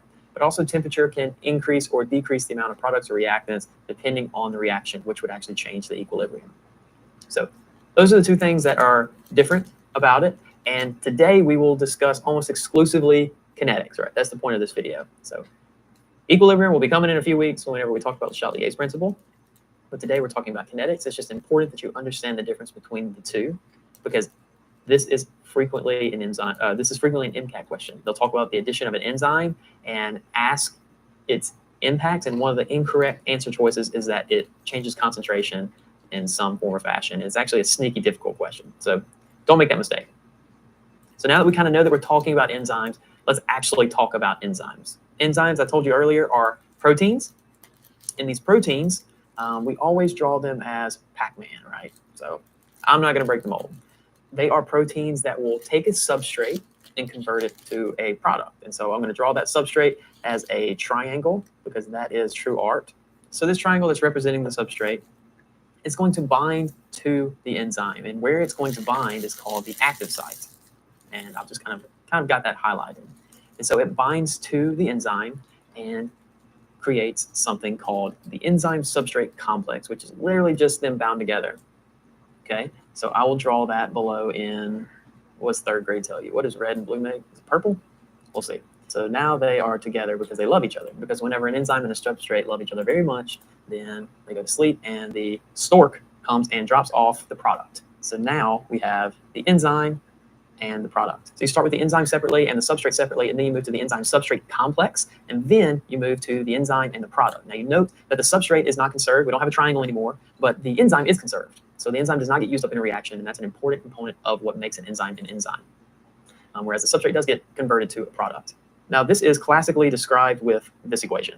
The enzyme plus the substrate get converted into the enzyme substrate complex, which gets converted to the enzyme plus the product. But how do they actually speed up the reaction rate? Well, they do this by stabilizing something called the transition state. Now we know whenever we're talking in Gen Chem terms like we are now about stabilization, then that means actually lowering the energy, because something with high energy, it's not very stable. You think of like somebody balancing a bunch of like spinning plates, like it's a really high energy, it's not very stable. But lower energy is stable. So the transition state, which is what's getting stabilized, is defined as the maximum amount of energy in an energy reaction curve, which is actually what we had our illustrators draw out here. So this is a figure from that high yield guide that I was talking about earlier. And the transition state is whenever you're looking at the curve that says without an enzyme, it's there. Whenever you're looking at the curve that says with an enzyme, it's there. So you notice between the two of these, one's a lot lower, right? That's because it's been stabilized or lowered. When you add the enzyme, it stabilizes or lowers the transition state. So if you get asked a question on the MCAT about where the enzyme is having its maximum impact, it's not the substrate, it's not even the product, it's not the enzyme substrate complex, it is the transition state. That's where enzymes or catalysts have their impact. Now this chart is a really good chart for you to familiarize yourself with, because it has some really important things. Not only do you get to see the transition state and how that plays a difference on the actual energy that's required to make a reaction carry out or go forth, but you get to see some topics that are frequently tested, like activation energy, which is just how much energy you have to put into the reaction for it to do the rest of its work itself. And the way that I've always taught this is imagine a ball. Imagine that you have this giant ball and you're going to roll it up this big hill. But once it gets to the hill, it's going to kind of roll down stuff, right? You don't have to push it down the hill. But you have to add a lot of energy to get that ball to the top of the hill. To activate, you have to add energy. That's the activation energy. Now you notice that once we stabilize that transition state, energy is a heck of a lot lower. So you stabilize the transition state, you lower the activation energy, which means how much energy you have to add to the reaction so that it will go forth and carry out on its own. You also see the overall energy released during reaction right here. And you note that it's just the difference in the energy of the reactants to the energy of the products. It is not the difference from the transition state to the products. It's the difference from the reactant to the products. So I think this is a good figure. Maybe not a bad one to commit to memory. You don't have to know that we're talking about what is glucose and released during reaction right here. How much energy you have, plus that transition state, our activation energy is a heck of a lot lower. So you stabilize the transition state, you lower the activation energy, which means how much energy you have to add to the reaction so that it will go forth and carry out on its own. You also see the overall energy released during reaction right here. And you note that it's just the difference in the energy of the reactants to the energy of the products. It is not the difference from the transition state to the products. It's the difference from the reactants to the products. So I think this is a good figure. Maybe not a bad one to commit to memory. You don't have to know that we're talking about what is glucose and oxygen. You don't have to know about that. Okay, now we've talked about kinetics and equilibrium, how they're distinct from each other, what an enzyme is, and how it's doing its job. So let's finally talk about Michaelis-Menten kinetics. Michaelis-Menten kinetics is a term that's used to describe a whole lot of things, but its true application is as a saturation curve. And this curve is going to show the relationship between substrate concentration and the reaction velocity. So here on the bottom left, that is a Michaelis-Menten curve. So some assumptions about a Michaelis-Menten curve that I didn't quite understand for a while is that the amount of enzyme you're using is set. You don't change the enzyme with a Michaelis-Menten curve, you just change the substrate concentration. So it's like, what this is really describing is how fast does my set amount of enzyme convert substrate to product, depending on how much substrate, like how much gas I'm giving it. So the equation that you need to familiarize yourself with, which describes this, is V is equal to Vmax times the substrate concentration divided by Km plus the concentration of substrate. Now, yes, you have to do mental math here, but that's just kind of part of it, isn't it? So let's quickly define these terms. And I'm actually going to point them out on the Michaelis-Menten curve because that's what's really important, is being able to recognize these on a curve and then later on in a Lineweaver-Burke plot. So V is the velocity. That is how fast you are currently converting substrate to product. And so that is going to be represented by the y-axis. You can see that that velocity changes as we change the substrate concentration. Vmax is the maximum speed that that enzyme could possibly convert substrate to product, depending on the amount of substrate. If substrate were no issue, how fast could I possibly go is the question. And that's Vmax. You can see that it's a straight line because it's the maximum. It's as fast as it can possibly go. Substrate concentration is pretty self-explanatory. It's how much substrate you have, but it's where would I am? No. And that infinite 1/2 of Vmax, that means that, like, yeah, you really, really like it. Like, you are greedy with it. You want to go here, 0. You know, somewhere away from the air binding depends on which type. Mnemonics video, which I'll link in the trees, by liking the and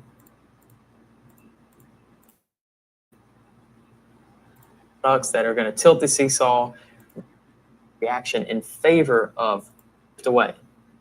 If you have too little, you get a table. So you may have to use either one of those to determine which one has more moles. And if you increase the pressure, you're going to shift towards the side of moles with fewer gas, or towards the side that has fewer moles with gas, excuse me. And the reason for that makes a lot of sense. So imagine that there are two rooms, and one is very crowded. And one, the volume, because remember, pressure and volume have an inverse relationship. So imagine if you increase the pressure in there, it's not as comfortable anymore. Well, you would probably want to leave. You'd probably want to go to, now the inverse is true as well. If you decrease the pressure, so that's concentrated. Now, if you have an exothermic, meaning it releases heat, well, then you're at whatever insult I added kinetics video, liaise cost, or check out the links in the description. The channel my name access to the high yield MCAT e-course. This is what me and John's e-course is. Number one, our high yield ebook written by me and John. This is very similar to our high yield ebook that is available for purchase individually, and it is still available for purchase individually. But if you bought the ebook in the past, we have upgraded it a lot. I made a video on all the changes that we made from the old version to the new version. So that was like a few videos back. So check it out if you want. But this e-course will of course include the new edition of our ebook. It includes 47 chapters of the sciences that we find to be most high yield. And not only that, the way that we teach and the way that we wrote these chapters is to be integrated. So when you're learning about one science, you're also thinking about another because we put it in the chapters together. We think that this is the best way to learn and the best way to bridge concepts so that you have a nice conceptual understanding, because that's what the MCAT requires for you to get questions right. We also have included our math guide. So if you're not familiar with our math guide or our math ebook, it is also available individually for purchase on our website, but it's included with this e-course. It is the 10 most frequently tested math concepts on the MCAT. We have chapters explaining them and examples so that you can get them right, and a full equation sheet for you to use as well. And the next heavy hitter is going to be our video lectures. So this is what we really spent our whole winter filming. Me and John went through every chapter of the new high yield ebook and made video lectures explaining them all. There are several videos in our math ebook that we already made and put on our YouTube, but there were several chapters that we didn't, so we made videos for those too. So there are 47 chapters in our high yield ebook, 10 chapters in our math ebook, and I think we ended up with about 45 videos. The reason why we have less videos is because several of these concepts merge together so nicely that we would take two chapters and merge them together into one video lecture. So that we, after like 6 or 7 years of tutoring for the MCAT specifically, we feel like we know what's going to be on there. So now you have all the information, you have the Anki deck so that you don't forget it. You're not running all over the place. Unloaded all the questions that you and John are most proud of. Every chapter in this book will have practice questions associated with it. As a creator, practice questions are something that is extremely difficult to practice questions. So I think we will be able to get practice questions for every single chapter out, but we're going to be releasing updated versions all the time. So these practice comments below, if you have this equal.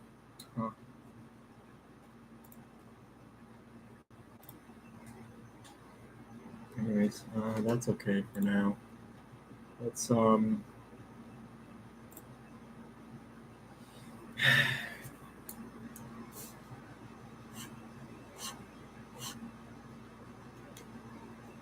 let's go ahead and do the I'm not sure. This.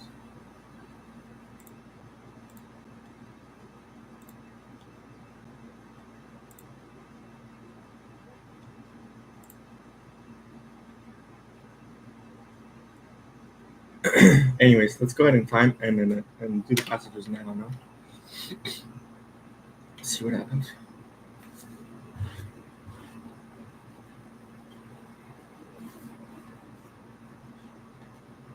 BB2, PS2, CP3.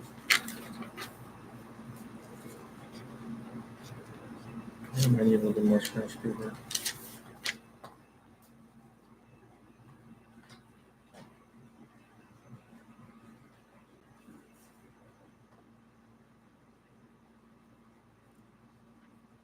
Some more in case I run out.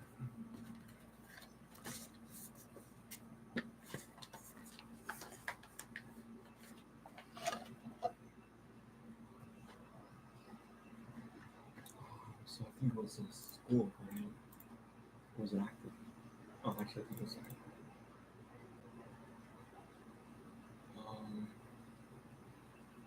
Sorry about that. Actually, I think it was unscored.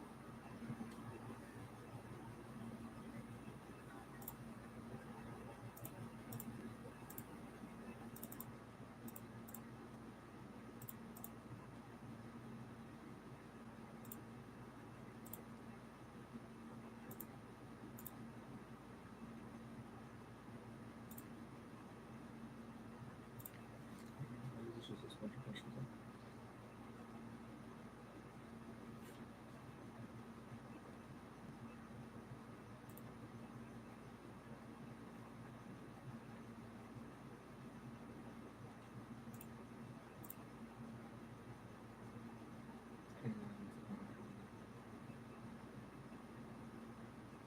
BB2, PS2, CP3.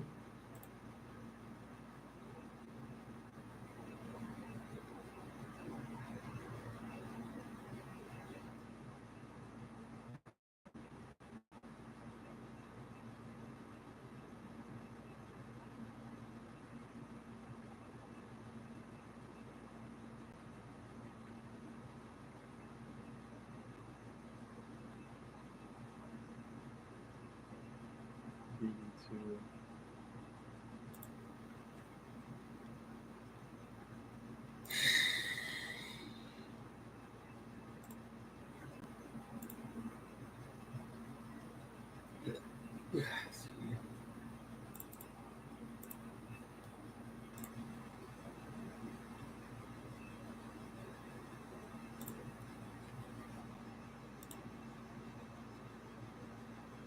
So CP3.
Oh, okay.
Let me see if let me see some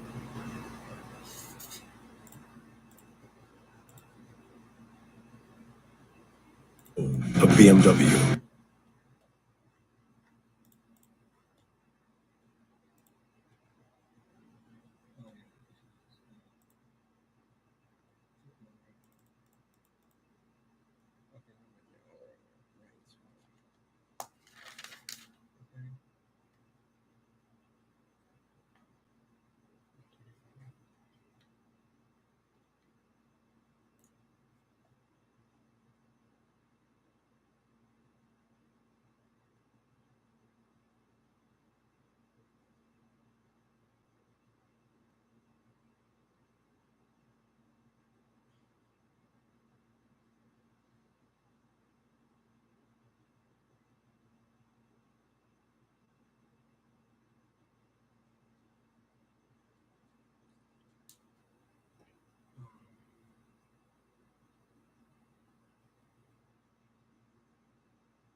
I'll be back.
Alright guys, I'm gonna stop here for today. Let's go ahead and we'll pick up tomorrow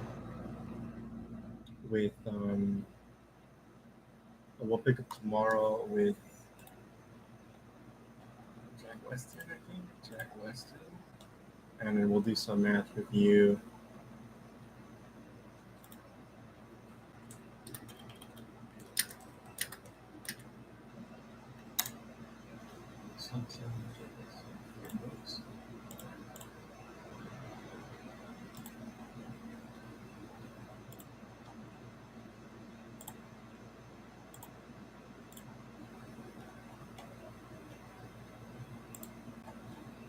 Where the books at?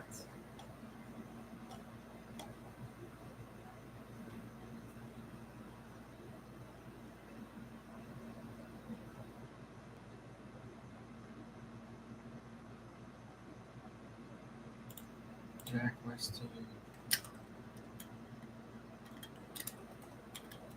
Books, maybe?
Maybe I had it on my phone.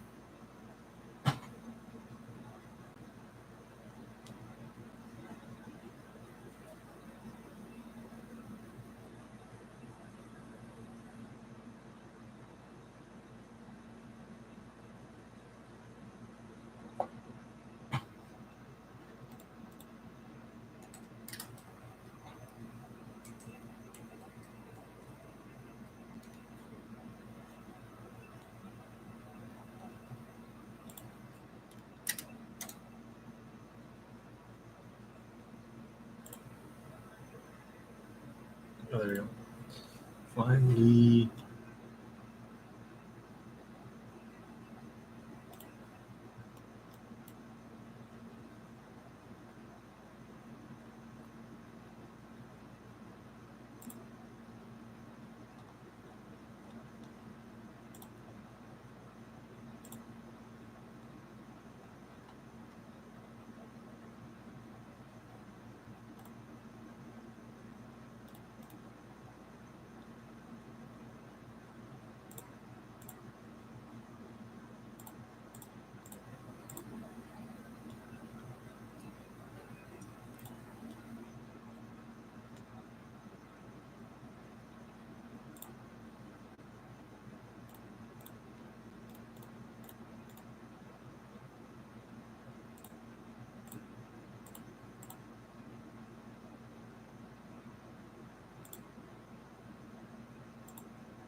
Yeah.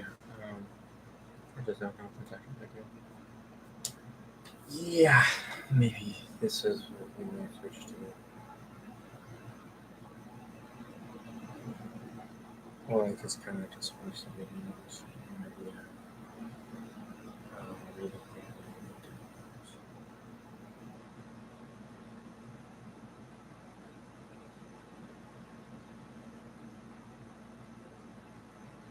Yeah, okay. Something like that. All right, guys, take care.